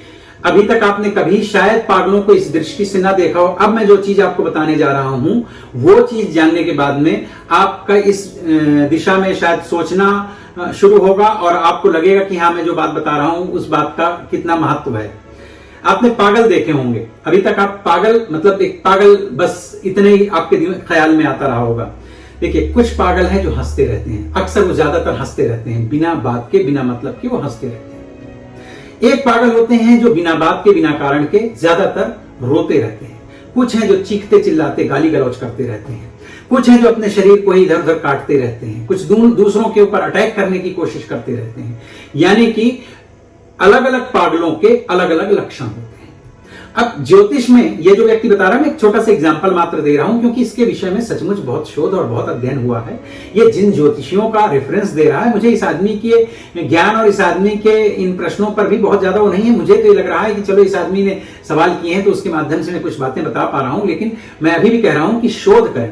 ज्योतिष माने नहीं, विश्वास कुछ ना करें, ज्योतिष पर शोध करें, अध्ययन करें। आपको खुद लगेगा कि यह कमाल का विषय है। कमाल की रिसर्चेस हुई हैं हमारे पूर्वजों के द्वारा हजारों साल में, और उनको जब आप जानेंगे तो आप सचमुच आपको बहुत अच्छा अनुभव होगा, अच्छा लगेगा। तो मैं बात पागलों की कर रहा था। तो अभी तक आपको पागल मतलब पागल जस्ट लगता था, आपने कभी इस चीज को गहराई से नहीं देखा है। अब ज्योतिष में जो दिमाग यानी मेमोरी, जो हमारी स्मरण शक्ति है, उसका संबंध बताया गया है बुद्ध से। बुद्ध मतलब बुद्धि, वैसे भी आप साउंड से भी समझ रहे हैं ना, बुद्ध मतलब बुद्धि यानी, और पागलपन भी बुद्धि का ही संबंध है। पागलपन का भी बुद्धि से ही डायरेक्ट संबंध है। तो बुद्ध किसी व्यक्ति का अगर कमजोर है, ऐसी प्लेसमेंट में है, ऐसी अवस्था में है, ऐसे ऐसे शत्रु ग्रहों से दृष्ट है, बहुत वीक है, मतलब एक बहुत खराब सिचुएशन में है, क्योंकि एक ग्रह के खराब होने के बहुत सारे कारण हैं कि अगर उसमें षटबल में उसमें कुछ कमी है, उसकी खुद की डिग्रीज बहुत कम है, या शत्रु स्थान में बैठा है, या किसी खराब प्लैनेट्स के द्वारा देखा जा रहा है, तो इन सब चीजों से एक ग्रह अच्छा और बुरा बनता है। अब वो ग्रह तो वही रहेगा, लेकिन उसका आपके प्रति जो फल है वो ऐसा हो जाएगा। मतलब ये डिवाइस है, आप अपने आप में एक डिवाइस है, जैसे मोबाइल है, तो उसमें कंपनी का नेटवर्क और हैंडसेट की जो कैपेसिटी है उसके हिसाब से ही आपको नेटवर्क मिलेगा और उसी के हिसाब से आपके मोबाइल हैंडसेट की परफॉर्मेंस होगी। तो मेरा शरीर, आपका शरीर ये हैंडसेट की तरह है, और वो तो जो बुद्ध है वो सबको बराबर ही दे रहा है। इसने इस तरह के फुलिश जो है क्वेश्चंस किए हैं, उससे पता चलता है कि इसका एस्ट्रोलॉजी के नाम पे तो इसको एबीसीडी भी नहीं पता है। तो अब मान लीजिए किसी व्यक्ति का जो है बुध वीक है, ये आपने ऐसे भी देखा होगा, कई बार लोग भाषण दे रहे हैं, बीच में भूल जाएंगे, कहीं पर जाकर के कुछ प्रेजेंटेशन के लिए गए हैं। कुछ लोग हैं एक बार देखते हैं और सारा कुछ बता देते हैं, कुछ लोग हैं बार बार देखते हैं फिर भी उनका डिस्कनेक्शन होता रहता है। तो ये सब तब होता है जब बुध की स्थिति आपके खुद के लग्न चार्ट में। मैं फिर से क्लियर कर दूं कि मैं उस कुंडली की बात नहीं कर रहा हूं जिसे सूर्य कुंडली या वेस्टर्न उसमें माना जाता है, जिसे आप सन साइन कहते हैं। एक महीने में एक राशि के होते हैं जो 20-21 तारीख से शुरू होकर के नेक्स्ट मंथ की 20-21 तारीख तक जो चलते हैं, मैं उसकी बात नहीं कर रहा। मैं भारतीय वैदिक ज्योतिष की बात कर रहा हूं, जिसमें आपके लग्न के आधार पर जो आपकी इंडिविजुअल होरोस्कोप बनती है। इसने एक और गलत स्टेटमेंट किया है, सबकी कुंडली एक जैसे नहीं। ये फिर असल में इसको क्या है कि हो सकता है वेस्टर्न एस्ट्रोलॉजी के बहुत सारे जो कैलकुलेशंस हैं वो उनका कोई बहुत अच्छा आधार ना हो, लेकिन हमारी वैदिक ज्योतिष का जो आधार है, जो बेस है, वो बहुत स्ट्रांग है और बहुत क्लियर है और करेक्ट है। तो अब उस बुध का आपके जीवन में या किसी भी व्यक्ति के जीवन में कैसे आप अपने बुध को खुद बगैर कुंडली देखे हुए भी जान जाएंगे। अब मैं जो बताने जा रहा हूं ध्यान से सुनिएगा इस चीज को। पहले मैं पागलों से बात करूंगा, लेकिन हर आदमी को बुध के कमजोर होने से पागल नहीं हो जाता, लेकिन आपके जीवन में भी बुध को आप समझ सकते हैं। तो मान लीजिए किसी व्यक्ति का बुध सचमुच ऐसी खराब पोजीशन में है कि कभी भी वो हैंग हो सकता है, खराब हो सकता है, तो वो आदमी हंस रहा था बड़ी जोर जोर से और अचानक उसका बुध हैंग हो गया, मतलब डिस्कनेक्ट हो गया कहीं ना कहीं आपके जीवन से। उसकी जिस पद्धति से, जिस रेशियो से, जिस प्रकार से बुध का आपके जीवन में प्रभाव पड़ना चाहिए, अति हंसने की वजह से या कहीं कुछ ऐसा हुआ जो डिस्टर्ब हुआ। ऐसा होता है जब अचानक बहुत सारी फाइल्स हम खोल लेते हैं तो हमारा लैपटॉप तक जाम हो जाता है, हमारा मोबाइल तक हैंग हो जाता है, वैसे आपका माइंड हैंग हो गया। तो ऐसा व्यक्ति फिर वो अगर हंसते हंसते हुआ था तो बेमतलब के वो चूंकि पागल, जब वो हैंग हुआ उसका बुध उस वक्त, क्योंकि वो अति हंसने की पोजीशन में था, तो वो फिर हमेशा बेमतलब का हंसता रहता है। इसका मतलब बुध उसका अब यहाँ पे नेटवर्क अपना नहीं दे रहा, इसलिए वो कार्य नहीं कर पा रहा। इसी तरह बहुत ज्यादा चीख चिल्ला के रो रहा था और आदमी पागल हो गया, और ऐसे बहुत सारे केसेस होंगे। आप जाकर के ये आदमी को ले जाना और किसी पागल खाने के डॉक्टर से बात करना कि क्या वजहें होती हैं, तो बहुत ज्यादा हंसने या बहुत क्रोध करने की वजह से, बहुत गमजदा होकर के, कुछ पागल होते हैं जो एकदम किसी से बात तक करना नहीं पसंद करते। इन सब स्थितियों में जाकर के बुध कहीं आपका हैंग हो गया और वो क्लियर नहीं हो पा रहा, उसकी क्लियर आपको जो है फ्रीक्वेंसी नहीं मिल रही, इसकी वजह से आपका ज्ञान या बुद्धि नहीं। और जिसका थोड़ा सा कम वीक हुआ लेकिन वो भाषण दे रहा है, प्रवचन कर रहा है, तो उसके लिंक्स टूट जाएंगे, वो क्या बोल रहा था, क्या नहीं बोल रहा था, वो सब चीजें आपको देखने को मिलेंगी। आपको हंसी आने लगती है कि अच्छा ये बोलते बोलते कुछ और बोल गया, कुछ जो रिलेवेंट नहीं होता है। एक बहुत बड़ा पॉलिटिशियन है भारतवर्ष में, एक बड़ी पुरानी पार्टी का वो बंदा है जिसको अभी भी युवा कहा जाता है, उसका भी आप देखिएगा कई बार उसके क्या बोल रहा है, क्या नहीं बोल रहा है, कोई रिलेवेंसी नहीं होती, तो उसका चेक करना, उसका कहीं हो सकता है बुध न खराब हो। ठीक है, आप अपने जीवन में भी बुध को परख सकते हैं कि अगर आपकी मेमोरी बहुत शार्प है, बहुत अच्छी है, आपको 20 साल पुरानी बातें अक्षरशः याद हैं, और आपकी स्किन बड़ी ग्लो करती है, बहुत अच्छी स्किन है, और आपकी बुद्धि तत्काल डिसीजन लेने वाली और फास्ट डिसीजन मेकर है, और आपकी मेमोरी अच्छी, ये सारे लक्षण हैं कि ये इससे पता चलता है कि आपका बुध अच्छा होगा। अगर इनमें कोई वीकनेस है कि आपको अगर स्किन के रोग होते हैं और आपकी भी मेमोरी बहुत अच्छी नहीं है, आप मेमोराइज करते हैं फिर जल्दी जल्दी भूल जाते हैं, तो कहीं ना कहीं बुध में, आपकी कुंडली में बुध, अब बुध में वहां कमी नहीं है, आपकी कुंडली में बुध से मिलने वाले जो तत्व हैं, जो फ्रीक्वेंसी है, उसमें कमी आ रही है।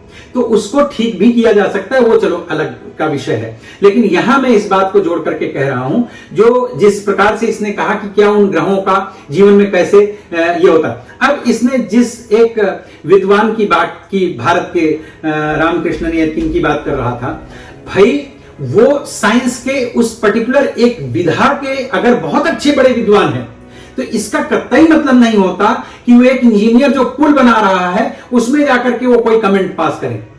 आप समझ रहे हैं मेरी बात को कि कोई एक व्यक्ति अगर अपनी फील्ड में एक बहुत बड़ा संगीतकार है, इतना बड़ा संगीतकार है कि जैसे उसके हाथ में वाद्य यंत्र आता है और वो मतलब इनलाइटनमेंट की तरफ चला जाता है, इसका कतई मतलब नहीं है कि वो बहुत बढ़िया गणित का टीचर हो जाए या वो बहुत बढ़िया साहित्य पढ़ाने लगे या बहुत बढ़िया एक्टर भी हो जाए। अरे भाई वो अपनी विधा में बहुत मास्टर है, इसका मतलब ये नहीं, कतई ये नहीं होता कि उसे इस बात का अधिकार मिल गया कि वो न्याय व्यवस्था पे या किसी दूसरे फील्ड पे जो कमेंट देगा वो कमेंट सही ही होगा, क्योंकि वो अपने विषय में उसने जो स्टेटमेंट दिया हो उसे आधिकारिक और उसे गंभीरता से माना जा सकता है। लेकिन एक दूसरी विधा का व्यक्ति किसी तीसरी चौथी पांचवी विधा या फील्ड पर जो कमेंट करता है वो कभी भी ऑफिशियल नहीं हो सकता और कभी भी रिकॉग्नाइज किया जाए ऐसा नहीं हो सकता है। आगे सुनिए।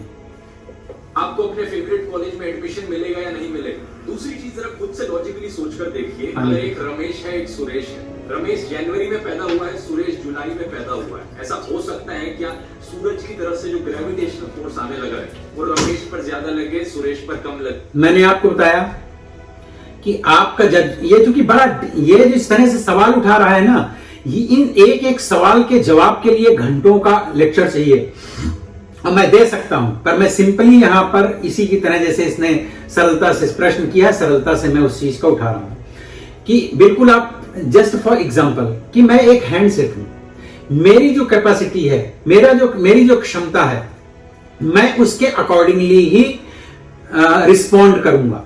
मतलब दूसरे की कॉल पर, या कई बार देखते होगे वीडियो स्ट्रीमिंग हो रहे हैं, बफर कर रहे हैं, तो कई बार नेटवर्क, कई बार हैंडसेट की कमी की वजह से या उसकी जो क्षमता है उसकी कमी की वजह से सूर्य में या सूर्य के द्वारा दी जा रही ग्रेविटी फोर्स में या उसके द्वारा कम आने वाली किरणों में क्या कोई कमी बेसी है या वो किसी के साथ में भेदभाव करते हैं, ऐसा कतई नहीं है।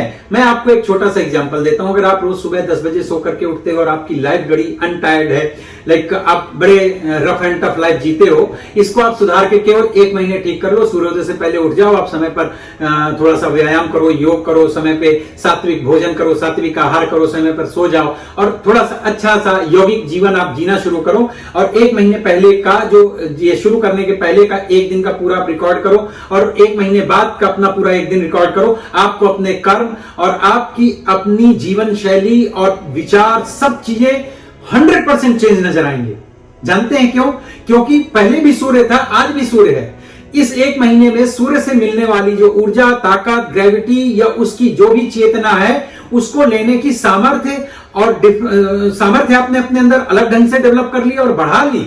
तो वही सूर्य पहले भी था लेकिन अब डिफरेंट हो गया। तो अब आप कहोगे कि जन्म से इसका क्या संबंध है? ऑफकोर्स जन्म से संबंध है, क्योंकि जन्म से आपको एक पैकेज मिलता है। उस पैकेज को आप कम ज्यादा कर्म से कर सकते हैं, अच्छा और बुरा भी कर सकते हैं, लेकिन ऑफकोर्स क्योंकि जन्म से कुछ तो मिला है, उसके आधार पे ही तो आपकी शुरुआत होगी। आप जैसे जैसे डेवलप होते जाएंगे और जैसे जैसे आप अपने कर्म से अच्छा या बुरा करते जाएंगे, वैसा वैसा सब कुछ बुरा और अच्छा होता जाएगा। कुंडली केवल ये इंडिकेट करती है कि आपके कुंडली या आपके ग्रहों के माध्यम से, आपके प्लैनेट्स के माध्यम से आप में क्या ज्यादा करने की संभावनाएं हैं। अगर बहुत बुरा होने की संभावना है तो आपके अंदर कुछ अच्छी चीजें, अपने लिए कुछ अच्छी चीजें जो मेडिकल साइंस कहता है, जो धर्मशास्त्र कहते हैं, या जो न्याय व्यवस्था कहती है, जो समाज कहता है, जो आपके पूर्वज कहते हैं, जो अच्छा है इस दुनिया और आपके लिए, वो करने का अभ्यास आप बढ़ा दीजिए तो आपके जीवन की नेगेटिविटी और नकारात्मकता और कठिनाइयां ऑटोमेटिकली कम होंगी। तो ये जांचने का ही विषय। और कुछ लोगों को आप देखते हो कि पत्थर को भी हाथ रखते हैं, लोहे को भी हाथ रखते हैं और वो स्वर्ण बन जाता है। कुछ लोग हैं सोना भी दे दो भैया, कुछ देर बाद वो तो तांबा बन जाता है या पीतल बन जाता है। मतलब उनके पास अच्छी से अच्छी अपॉर्चुनिटी आकर के भी वो उसे क्रैक नहीं कर पाते और उसका लाभ नहीं उठा पाते, क्योंकि शायद उनके ग्रह उतना सपोर्ट नहीं करते। लेकिन एक बार अगर आपको पता चल जाता है कि आपके अपने निजी जो प्लैनेट्स आपके लिए किस तरह से कार्य कर रहे हैं, अगर आप उसके अकॉर्डिंगली अपने जीवन में कुछ पूजा पाठ करके, कुछ धर्म कर्म करके, कुछ कार्य की और अपनी जीवन शैली को बदल करके बहुत सारे आयामों के द्वारा, क्योंकि जीवन केवल भोजन से नहीं चलता है। जीवन में कभी कभी आपको वैचारिक ढंग से बड़ा पॉजिटिव होना पड़ता है, कुछ अच्छे मित्रों की आवश्यकता होती है, कुछ अच्छे रिश्तेदारों की, थोड़े से धन की और कुछ शरीर की ताकत की, ये सब मिला करके एक कंप्लीट जीवन होता है। तो उन सबको धीरे धीरे सुधारने के लिए आपका बात व्यवहार, भोजन, आचार विचार सब जब थोड़ा सा अच्छा करोगे तो ऑफकोर्स आपके जीवन के संकट कम होंगे। बट ये आदमी गारंटी लेता है कि नहीं, इसकी कोई जरूरत नहीं है, बिल्कुल उन नक्सलवादियों की तरह कि हम तो सिस्टम के खिलाफ हैं। अरे भाई, अगर तुम सिस्टम के खिलाफ हो, आज के सिस्टम डिस्ट्रॉय कर दोगे तो कल तुम्हारे पास कौन सा सिस्टम है कोई वैकल्पिक व्यवस्था? क्या ये तलवारें लेकर के ही सिस्टम चलेगा? नहीं। सिस्टम में अगर कोई कमी है तो सिस्टम के अंदर आइए और सिस्टम के अंदर उसको जो है ठीक करने का प्रयत्न कीजिए। सही तरीका मुझे ऐसा लगता है ये। आप लोग कमेंट करके बताइएगा कि क्या मैं गलत हूं कि सही। आगे सुनते हैं। सूरज वहां से दूर से बैठा बोलकर कहेगा भाई जो जनवरी वाले लोग हैं भाई सब लाइन में खड़े हो जाओ यहाँ। अब ये फिर से जनवरी वाली महीने की बात है। अब ये फिर से यहाँ मंथ टू मंथ की, मतलब 1 महीना फिर 1 महीना फिर 1 महीना, ये वेस्टर्न एस्ट्रोलॉजी की बात कर रहा है ना भैया। अगर आप वैदिक एस्ट्रोलॉजी के बारे में थोड़ा सा भी जानते हैं तो यहाँ तो एक सेकंड में मेरे पास आते हैं तमाम लोग और उन लोगों को भी ये बात पता होती है। मैं कई बार हैरान होता हूं कि नए नए बच्चे हैं, युवा हैं, लेकिन उन्हें भी पता होता है कि हमने सुना है कि अगर समय आपका चेंज हो जाता है तो आपकी कुंडली बदल जाती है भैया। जब यहां अगर नक्षत्र का परिवर्तन काल हो तो उस परिवर्तन काल में अगर आपका थोड़ी देर का भी टाइम चेंज हो जाता है हॉरोस्कोप में तो आपकी पूरी कुंडली बदल जाती है। यानी आपके जीवन के तमाम सारे जो आयाम है और जो भविष्य है उसमें तमाम सारे चेंजेस देखने को मिलते हैं। यहाँ 1 महीने में जो उन्होंने जो किया, ये देखिए कहीं ना कहीं कॉपी है, अपने वैदिक एस्ट्रोलॉजी की कॉपी है, तो उसको नए ढंग से फ्रेम करके इजी करने के चक्कर में और उसका जो स्वरूप बना दिया, बिगाड़ दिया। मैं उसके बारे में बहुत कमेंट नहीं करूंगा कि वो अच्छा है कि बुरा, लेकिन वो वहां की कमियां हैं। अगेन ये वहां की कमियों को उठा करके हमारे ऊपर थोप रहा है। क्यों? क्योंकि इसको, जिस आदमी को यही नहीं पता कि भाई सन साइन अलग बात है और लग्न कुंडली अलग बात है, चंद्र कुंडली अलग बात है और सूर्य कुंडली अलग बात है, दशाएं अलग बात है, सब इस जब आपको किसी विषय पर ज्ञान, मैं कल को उठ करके अगर मेडिकल साइंस पर कोई कमेंट करना शुरू करूं तो मैं इस धरती का अपनी ही नजरों में सबसे मूर्ख इंसान हो जाऊंगा। क्योंकि भाई मुझे मेडिकल साइंस में कोई भी अगर कमेंट करना है, अपने विचार व्यक्त करने हैं तो 10-5 साल उसका मुझे अध्ययन करना पड़ेगा, अभ्यास करना पड़ेगा, ऐसे लोगों के साथ में अपना समय व्यतीत करना पड़ेगा, तब जाकर के मैं मानता हूं कि मैं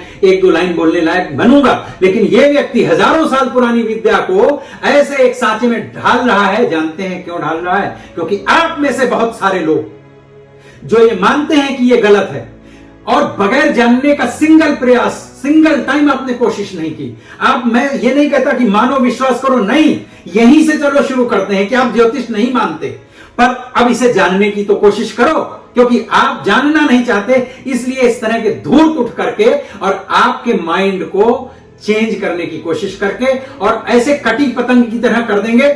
मेरे पास यहां आते हैं, मैं आपको एक बात बताऊं, मेरा एक्सीडेंट हुआ था 2010 में। मुझे डॉक्टर ने यहाँ के जीपी ने भेजा साइकियाट्रिस्ट के पास में। मैं साइकियाट्रिस्ट से मिला, इट वाज फर्स्ट मीटिंग और हम लोग बैठे बातचीत कर रहे थे। गोरे थे, अंग्रेज थे, बहुत बढ़िया, बड़े सुलझे हुए डॉक्टर थे। तो 10 मिनट की बातचीत से उनको समझ में आ गया कि मैं क्या हूं और पढ़ा लिखा आदमी समझ जाता है भाई। तो उन्होंने एक बात कही थी, पता नहीं ये कितनी सच है पर ये उनका ऑब्जर्वेशन थे, मेरे शब्द नहीं है, मतलब उन्होंने बात कही थी। बोले ज्यादातर भारतीय लोगों को साइकियाट्रिस्ट की जरूरत नहीं पड़ती, ज्यादातर लोगों को, सबकी बात उन्होंने भी नहीं की थी, और यहाँ के लोगों को ज्यादा पड़ती है। मैंने कहा ऐसा क्यों आपको लगता है भाई, वहां भी परेशानियां हैं? बोले नहीं, क्योंकि भारत के लोग जो हैं तो बिलीवर्स होते हैं, वो भगवान पर और तमाम सारी चीजों पर बिलीव करते हैं, तो जो उनके ट्रस्ट हैं, ये बात बड़ी, ये कोई सामान्य व्यक्ति नहीं कह रहा है। यहाँ का ऑस्ट्रेलिया का एक साइकियाट्रिस्ट है जिसने पूरी स्कूलिंग से लेकर कॉलेज और यूनिवर्सिटी सारी पढ़ाई यहाँ पर की है। वो कह रहा है कि भारतीय लोगों को साइकियाट्रिस्ट की जरूरत उतनी नहीं पड़ती है, क्योंकि यहाँ के जो भारत के लोग हैं वो बिलीवर्स होते हैं, तो उनका ट्रस्ट होता है, बिलीव होता है भगवान के ऊपर, इसके ऊपर, उसके ऊपर। तो उस बिलीव से उनको लगता है कि आज नहीं तो कल भगवान इससे हमें बाहर निकाल लेंगे। वो कुछ ना कुछ इस तरह के यत्न करते हैं, जतन, पूजा पाठ या कुछ और तरह के अभ्यास करते हैं, जिससे उनको लगता है कि वो एक ना एक दिन इस परेशानी से बाहर आ जाएंगे। और वो एक बुरा समय होता है जो निकल जाता है और फिर व्यक्ति बाहर आ जाता है और वो स्वस्थ हो जाता है। उसमें शायद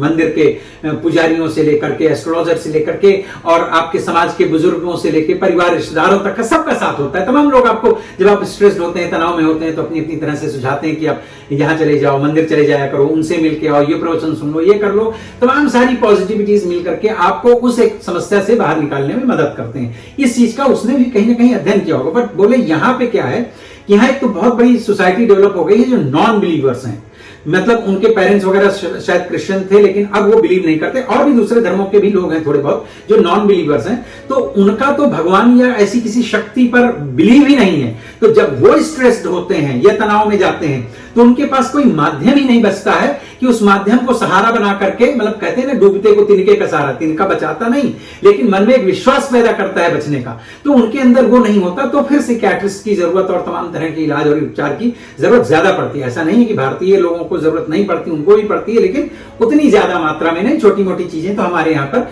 एम ही लोग ठीक कर लेते हैं इधर उधर के कार्यों से। अब इस आदमी का कहना है कि नहीं, ये सब छोड़ दो और बिल्कुल से उस कटी पतंग की तरह, जैसे नॉन बिलीवर्स होते हैं जिनका बेचारों का जब स्ट्रेस होता है तो ना तो उनको रिश्तेदार दिखते हैं, ना परिवार दिखते हैं, क्योंकि वो सब चीजों से, ना धर्म दिखता है, ना भगवान दिखते हैं, क्योंकि वो न ज्योतिष दिखती है, क्योंकि वो हर चीज से कट ऑफ हो चुके होते हैं। वो बहुत एक, और याद रखिएगा कि अकेली नाव भी अगर सागर में तैरने लगे ना तो उसमें भी भय व्याप्त हो जाता है। अगर समूह में होते हैं तो वो समूह कहीं ना कहीं आपको मदद करे ना करे, लेकिन हौसला अफजाई तो जरूर करता है। तो इसी तरह से ज्योतिष है, पर इनके जैसे लोगों के जो विचार हैं वो बड़े नेगेटिव है।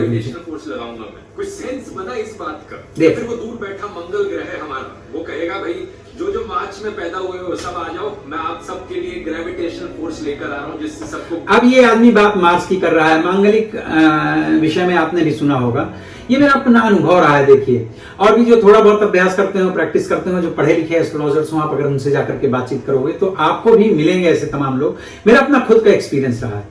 मतलब कुंडली देख करके जब मैं कुछ चीजें, दो चार चीजें शुरू में बताता हूं लोगों को, और वो ये जो अभी इसने बड़ा मजाक उड़ाया कि आपका 30 साल में भाग्योदय, ये तो ऐसे सड़क छाप लोगों की बात कर रहा है, ऐसे सड़क छाप लोगों का रेफरेंस दे रहा है, इससे पता चलता है कि ये आदमी खुद कितना सड़क छाप है।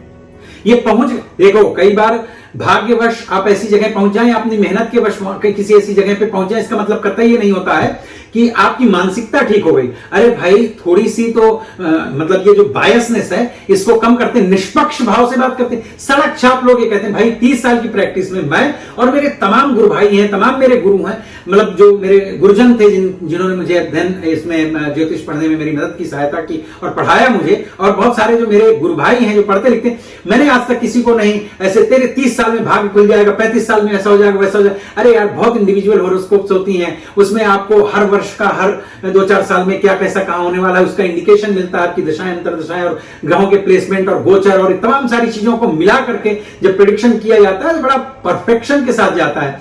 और ये जिस तरह से मंगल का मजाक उड़ा रहा है, अरे मुझे ठीक है तुम मजाक उड़ाओ, लेकिन ये जो बात कर रहे हो ये भी साइंटिफिक नहीं है। मैं इस आदमी के साथ में बड़ी जिम्मेदारी के साथ में, मेरा वीडियो कोई भेजिएगा इस आदमी को, अगर देख सके तो इसको आप लिख करके भेजिएगा कि ये देखे मेरा वीडियो, और मैं इसको चैलेंज कर सकता हूं, मैं चैलेंज कर रहा हूं कि मेरे साथ बैठो और ज्योतिष पे मेरे साथ सवाल जवाब करो। अच्छा, अब अगर आप ये कहें कि नहीं ये आएगा और मेरे से सवाल करेगा और मैं जवाब दूंगा, वो नहीं होने वाला। बता दूं क्यों? क्योंकि जब कोई व्यक्ति एग्जाम देने जाता है तो जो एग्जाम लेने वाला होता है, जो टेस्ट लेने वाला होता है, एग्जामिनर होता है, वो उससे ज्यादा पढ़ा लिखा, उससे ज्यादा शिक्षित होता है, अथराइज्ड होता है, तभी वो उसका एग्जाम ले सकता है। तो ज्योतिष की तो एबीसीडी आती नहीं, तो ये प्रश्न मुझसे कैसे पूछेगा? मैं इससे प्रश्न पूछूंगा क्योंकि इसने सवाल खड़े किए हैं। आप समझ रहे हैं ना मेरी बात को? क्योंकि ये आया है एग्जामिनर, मतलब अभ्यर्थी बन करके, परीक्षार्थी बन करके, तो मैं इससे प्रश्न करूंगा ज्योतिष के बारे में, ये बताए। चल, न ये मुझसे सवाल करे ना मैं इससे सवाल करूं, 10-5 सवाल ये कर ले, 10-5 सवाल मैं भी कर लेता हूं, और इसके बाद में ये भी प्रामाणिक दृष्टि से बातचीत करें। पहली चीज तो मैं आपको पूरे इसके सेशन का सारांश ये है कि वो ये बाबा वो बाबा जो इधर उधर के, पूरी दुनिया भर के पश्चिमी देशों के और इधर उधर के बगैर पढ़े लिखे लोग, जिनका कोई लिंक नहीं है, एकेडमिक नॉलेज नहीं है, जिनका वैदिक ज्योतिष से संबंध नहीं है, उन लोगों के स्टेटमेंट्स को इसने आधार बनाया है। कुछ इधर उधर के फेक टाइप के लोगों को आधार बनाया है, कुछ लेफ्टिस्ट मनगढ़ंत लोगों की बातों को इसने अपना आधार बना करके और ज्योतिष पर इसने प्रश्न चिन्ह अंकित करने का प्रयत्न किया है।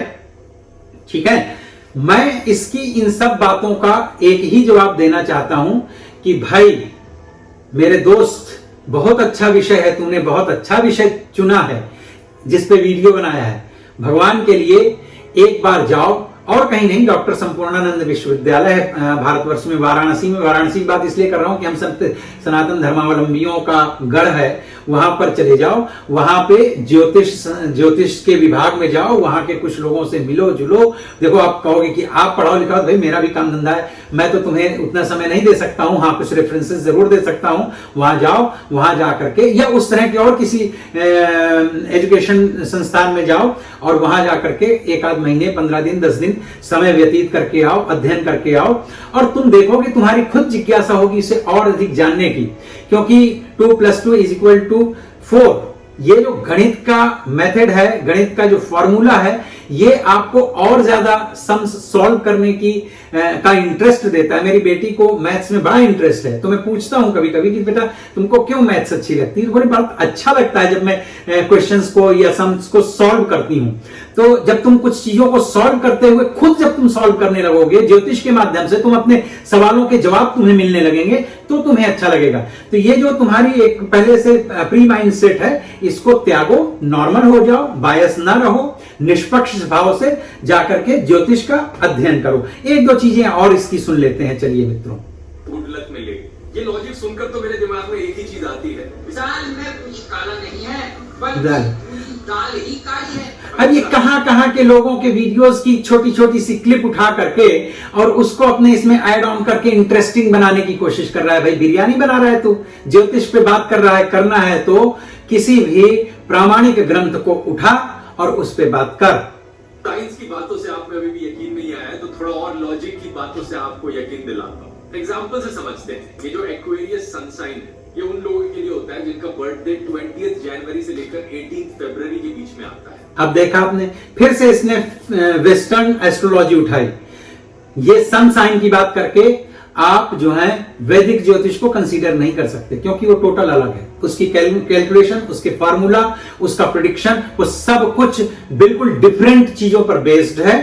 ठीक है, हमारी ज्योतिष बेस्ड है कि अब देखो, छोटा सा मैं यहां पर विषयांतर्गत इसलिए बता देता हूं कि ये 360 डिग्री का जो हमारा यूनिवर्स है, जिसको हम ब्रह्मांड कहते हैं, उसको 12 राशियों में बांटा गया है। 30-30 डिग्री एक एक राशि को मिली हुई है। फिर 27 नक्षत्र भी इसमें है। एक एक नक्षत्र के 4-4 चरण होते हैं। उन चारों चरणों को अब 4 को आप 27 से मल्टीप्लाई करें तो 108 होते हैं। वो जो माला की आपने दाने देखे होंगे ना, 108 का होता है। वो नक्षत्रों के वो जो 4-4 चरण है, ये चरण क्या है? 4 साउंड होते हैं एक नक्षत्र के, एक चरण के पास, एक नक्षत्र के पास में 4 चरण होते हैं, मींस 4 साउंड होते हैं। इस यूनिवर्स में 108 साउंड्स हैं, डिफरेंट जगह के डिफरेंट साउंड्स हैं। और ये बहुत डीप स्टडी के साथ में हमारे जो ऋषि मुनियों ने जो है तो रिसर्च किया है।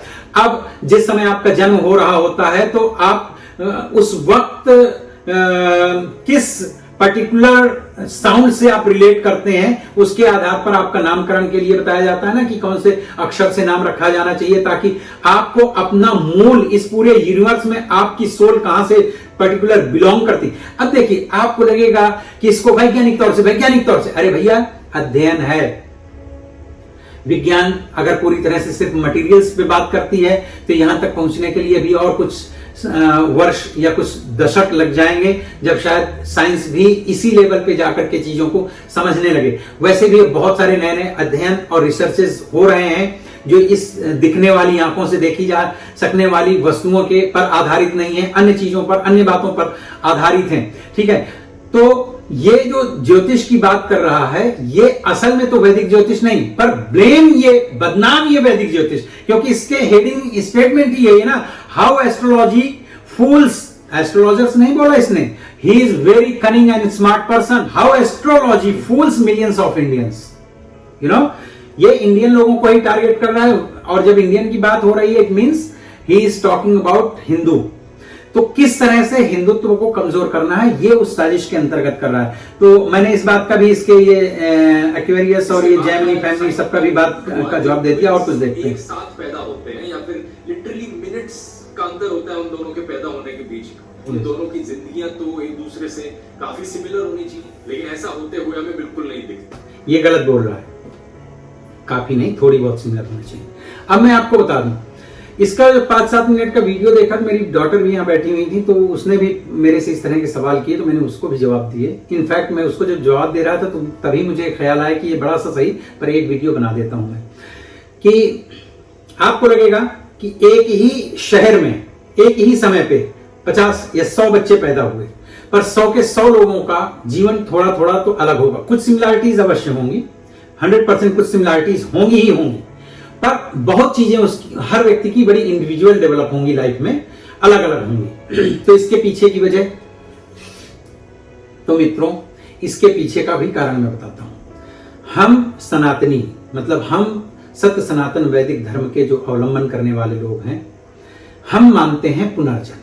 मतलब जो हमारी आत्मा है, इसकी हजारों हजार बार की जो है 84 लाख योनियां तो ऐसे ही बताई गई हैं, पर हजारों हजार साल, हजारों हजार बार हमारे आत्मा का पुनरपि जननम पुनरपि मरणम पुनरपि जननी जठरे शयनम, कि बार बार जन्म होना, बार बार मरना, फिर से पुनरपि जननी जठरे शयनम, की माता के गर्भ में फिर से जाना, ये प्रक्रिया हमारी इस आत्मा की होती रहती है।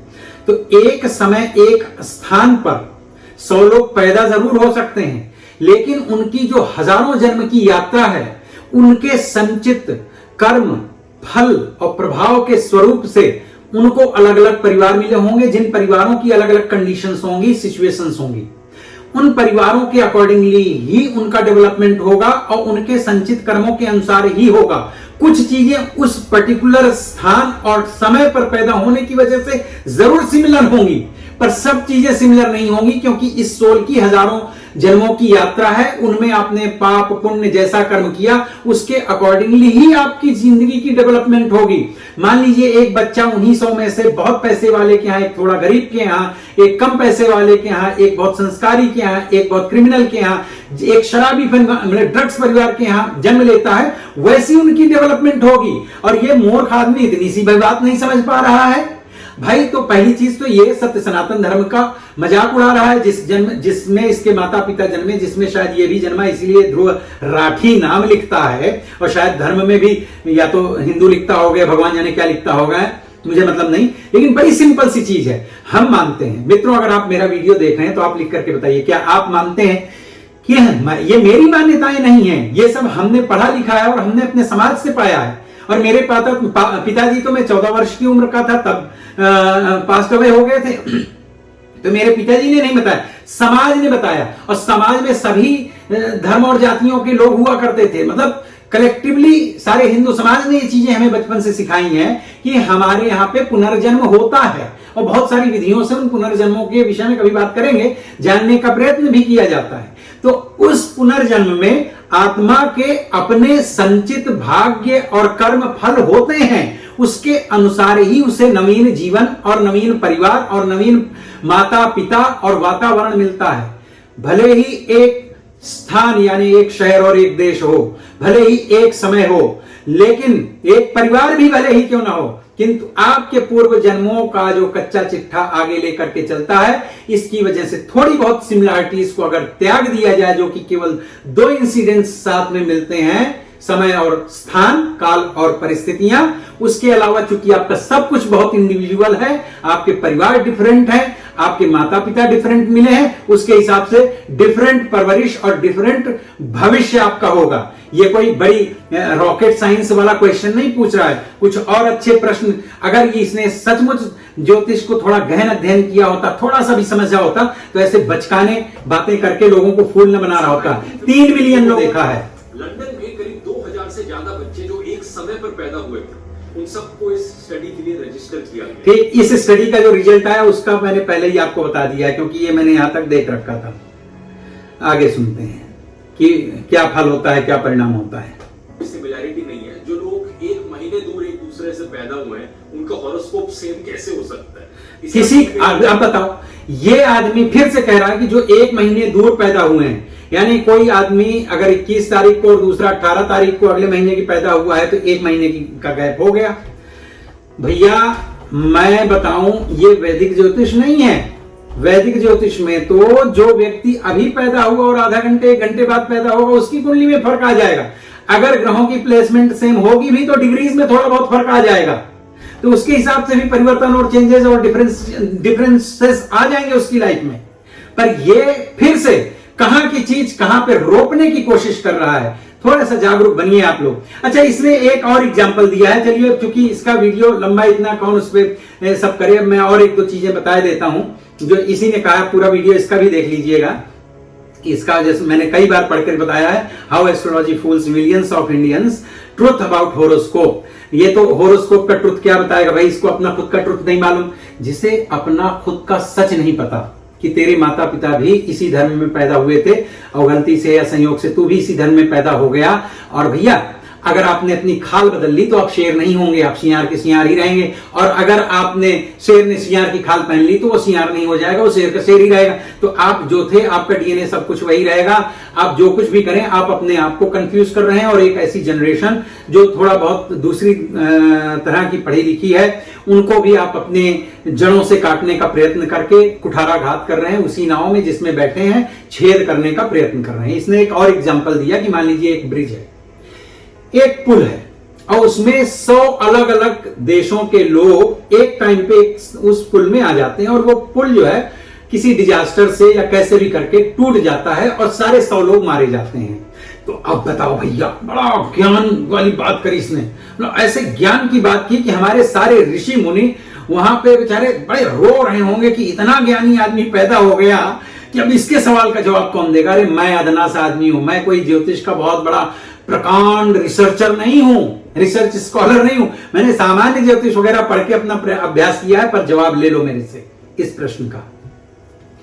इसके पहले मैंने जो जन्म से संबंधित प्रश्न का उत्तर दिया था इसके, कि अगर मान लो 100-200 लोग एक ही शहर में एक ही टाइम पे पैदा हुए तो क्या उनकी होरोस्कोप एक होगी, फिर क्या उनका भविष्य एक ही होगा, तो मैंने उसका आपको बता दिया कि एक कुछ भी नहीं होगा, सबका अलग अलग होगा, और कारण भी बता दिए कि क्या होगा।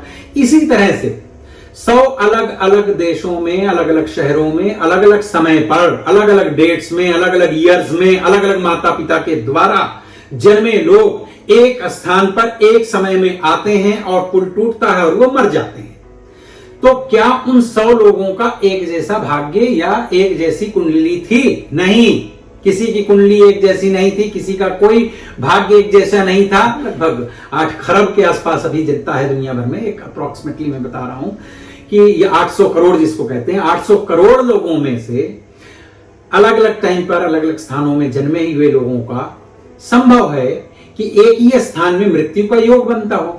तो भैया जैसे आपने देखा होगा अपने यहाँ पे सामूहिक विवाह होते हैं ना, तो एक ही विवाह के मुहूर्त पर 100-200 जोड़ों की शादियां करवा दी जाती हैं, क्योंकि वो एलिजिबल हैं शादी के लिए, एक दूसरे को पार्टनर्स मिल चुके हैं, वो थोड़ा खर्चा कम करना चाहते हैं, या ऐसे किसी सामूहिक वैवाहिक महोत्सव का हिस्सा बन करके, और वो एक्स्ट्रा फालतू के खर्चे नहीं करना चाहते हैं, या और कोई भी उनके इंडिविजुअल कारण हो सकते हैं कि वजह से वो एक ही मंडप, एक ही समय, एक ही मुहूर्त में आकर के वो विवाह कर लेते हैं।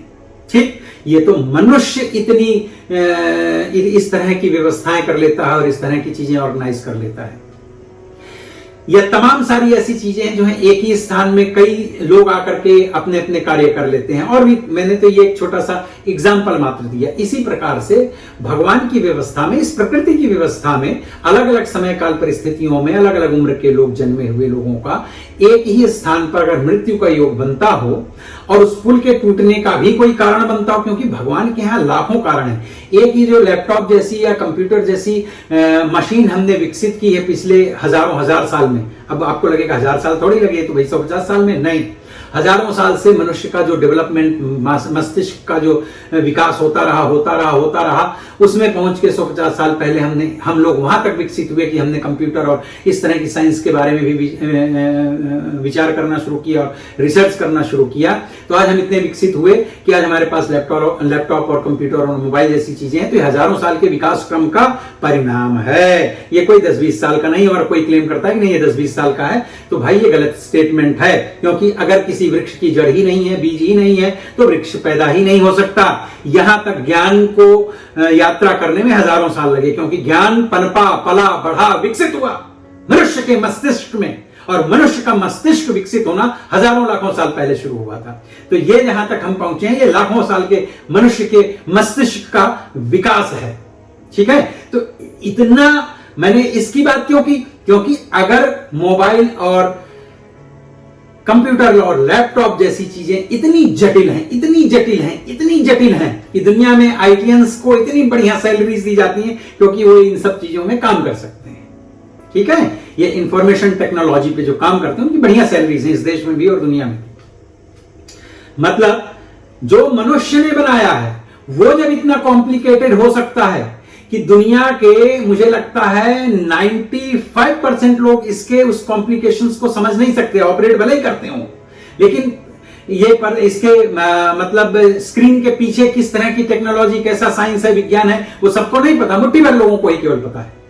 पर वो मनुष्य ही है, और जब वो इतना बड़ा जटिल कार्य कर सकते हैं, तो क्या जो ईश्वर इतने बड़े बड़े ग्रह, गैलेक्सीज, मैं आपको बताऊं गैलेक्सीज के बारे में छोटी सी बात, जो ज्योतिष, जिस वैदिक ज्योतिष पे कटाक्ष कर रहा है ना, इस धूर्त व्यक्ति को कुछ नहीं पता। ऐसे शब्द मुझे प्रयोग नहीं करने चाहिए, लेकिन he deserve this kind of language, that's why. आप लोग भी मुझे गाली दे देना अगर आपका मन करे, आपकी इच्छा है।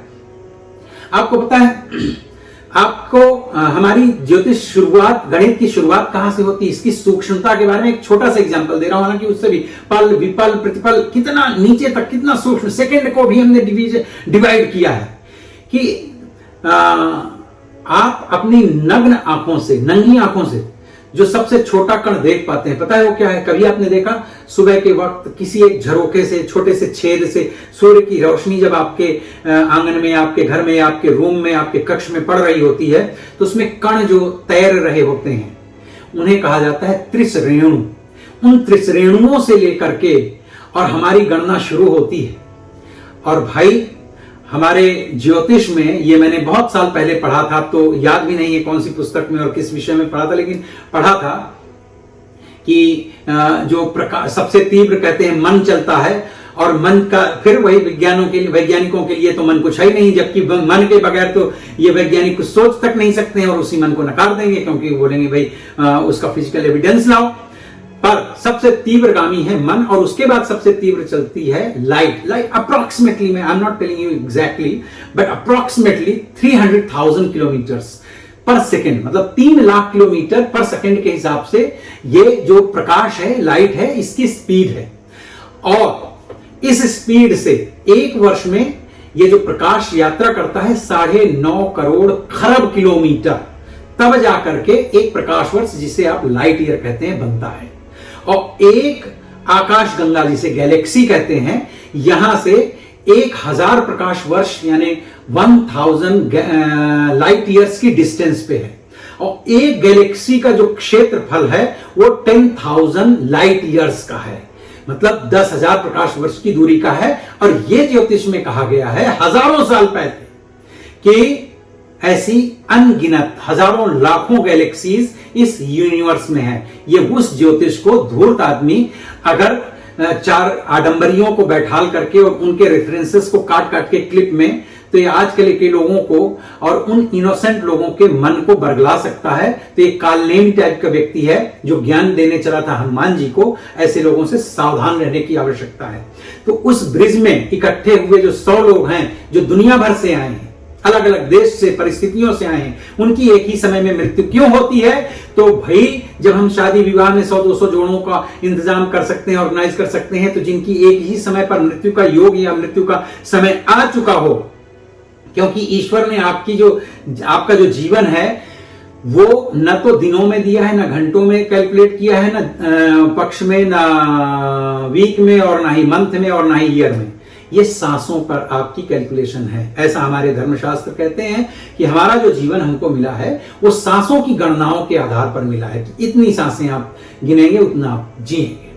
तो आप उन सब लोगों के मृत्यु का कालखंड, योग खंड उसी समय उसी स्थान पर बनता है। भगवान सबको लाता है भाई, एक ही टाइम पे बहुत लोगों को अलग अलग जाके कौन कौन से बहाने से मारे, या उन लोगों के पिछले जन्मों के कर्म के आधार पर उसी तरह की मृत्यु उन्होंने भी कभी इस तरह के कृत्य किए होंगे जिनकी वजह से लोगों की ऐसी आकस्मिक मृत्यु और दर्दनाक मृत्यु हुई होगी। तो उन सब का पता नहीं किस हिसाब से लेखा जोखा करके और उस स्थान पे ला करके उनकी मृत्यु का वो ब्रिज टूटने का कारण बना देते हैं।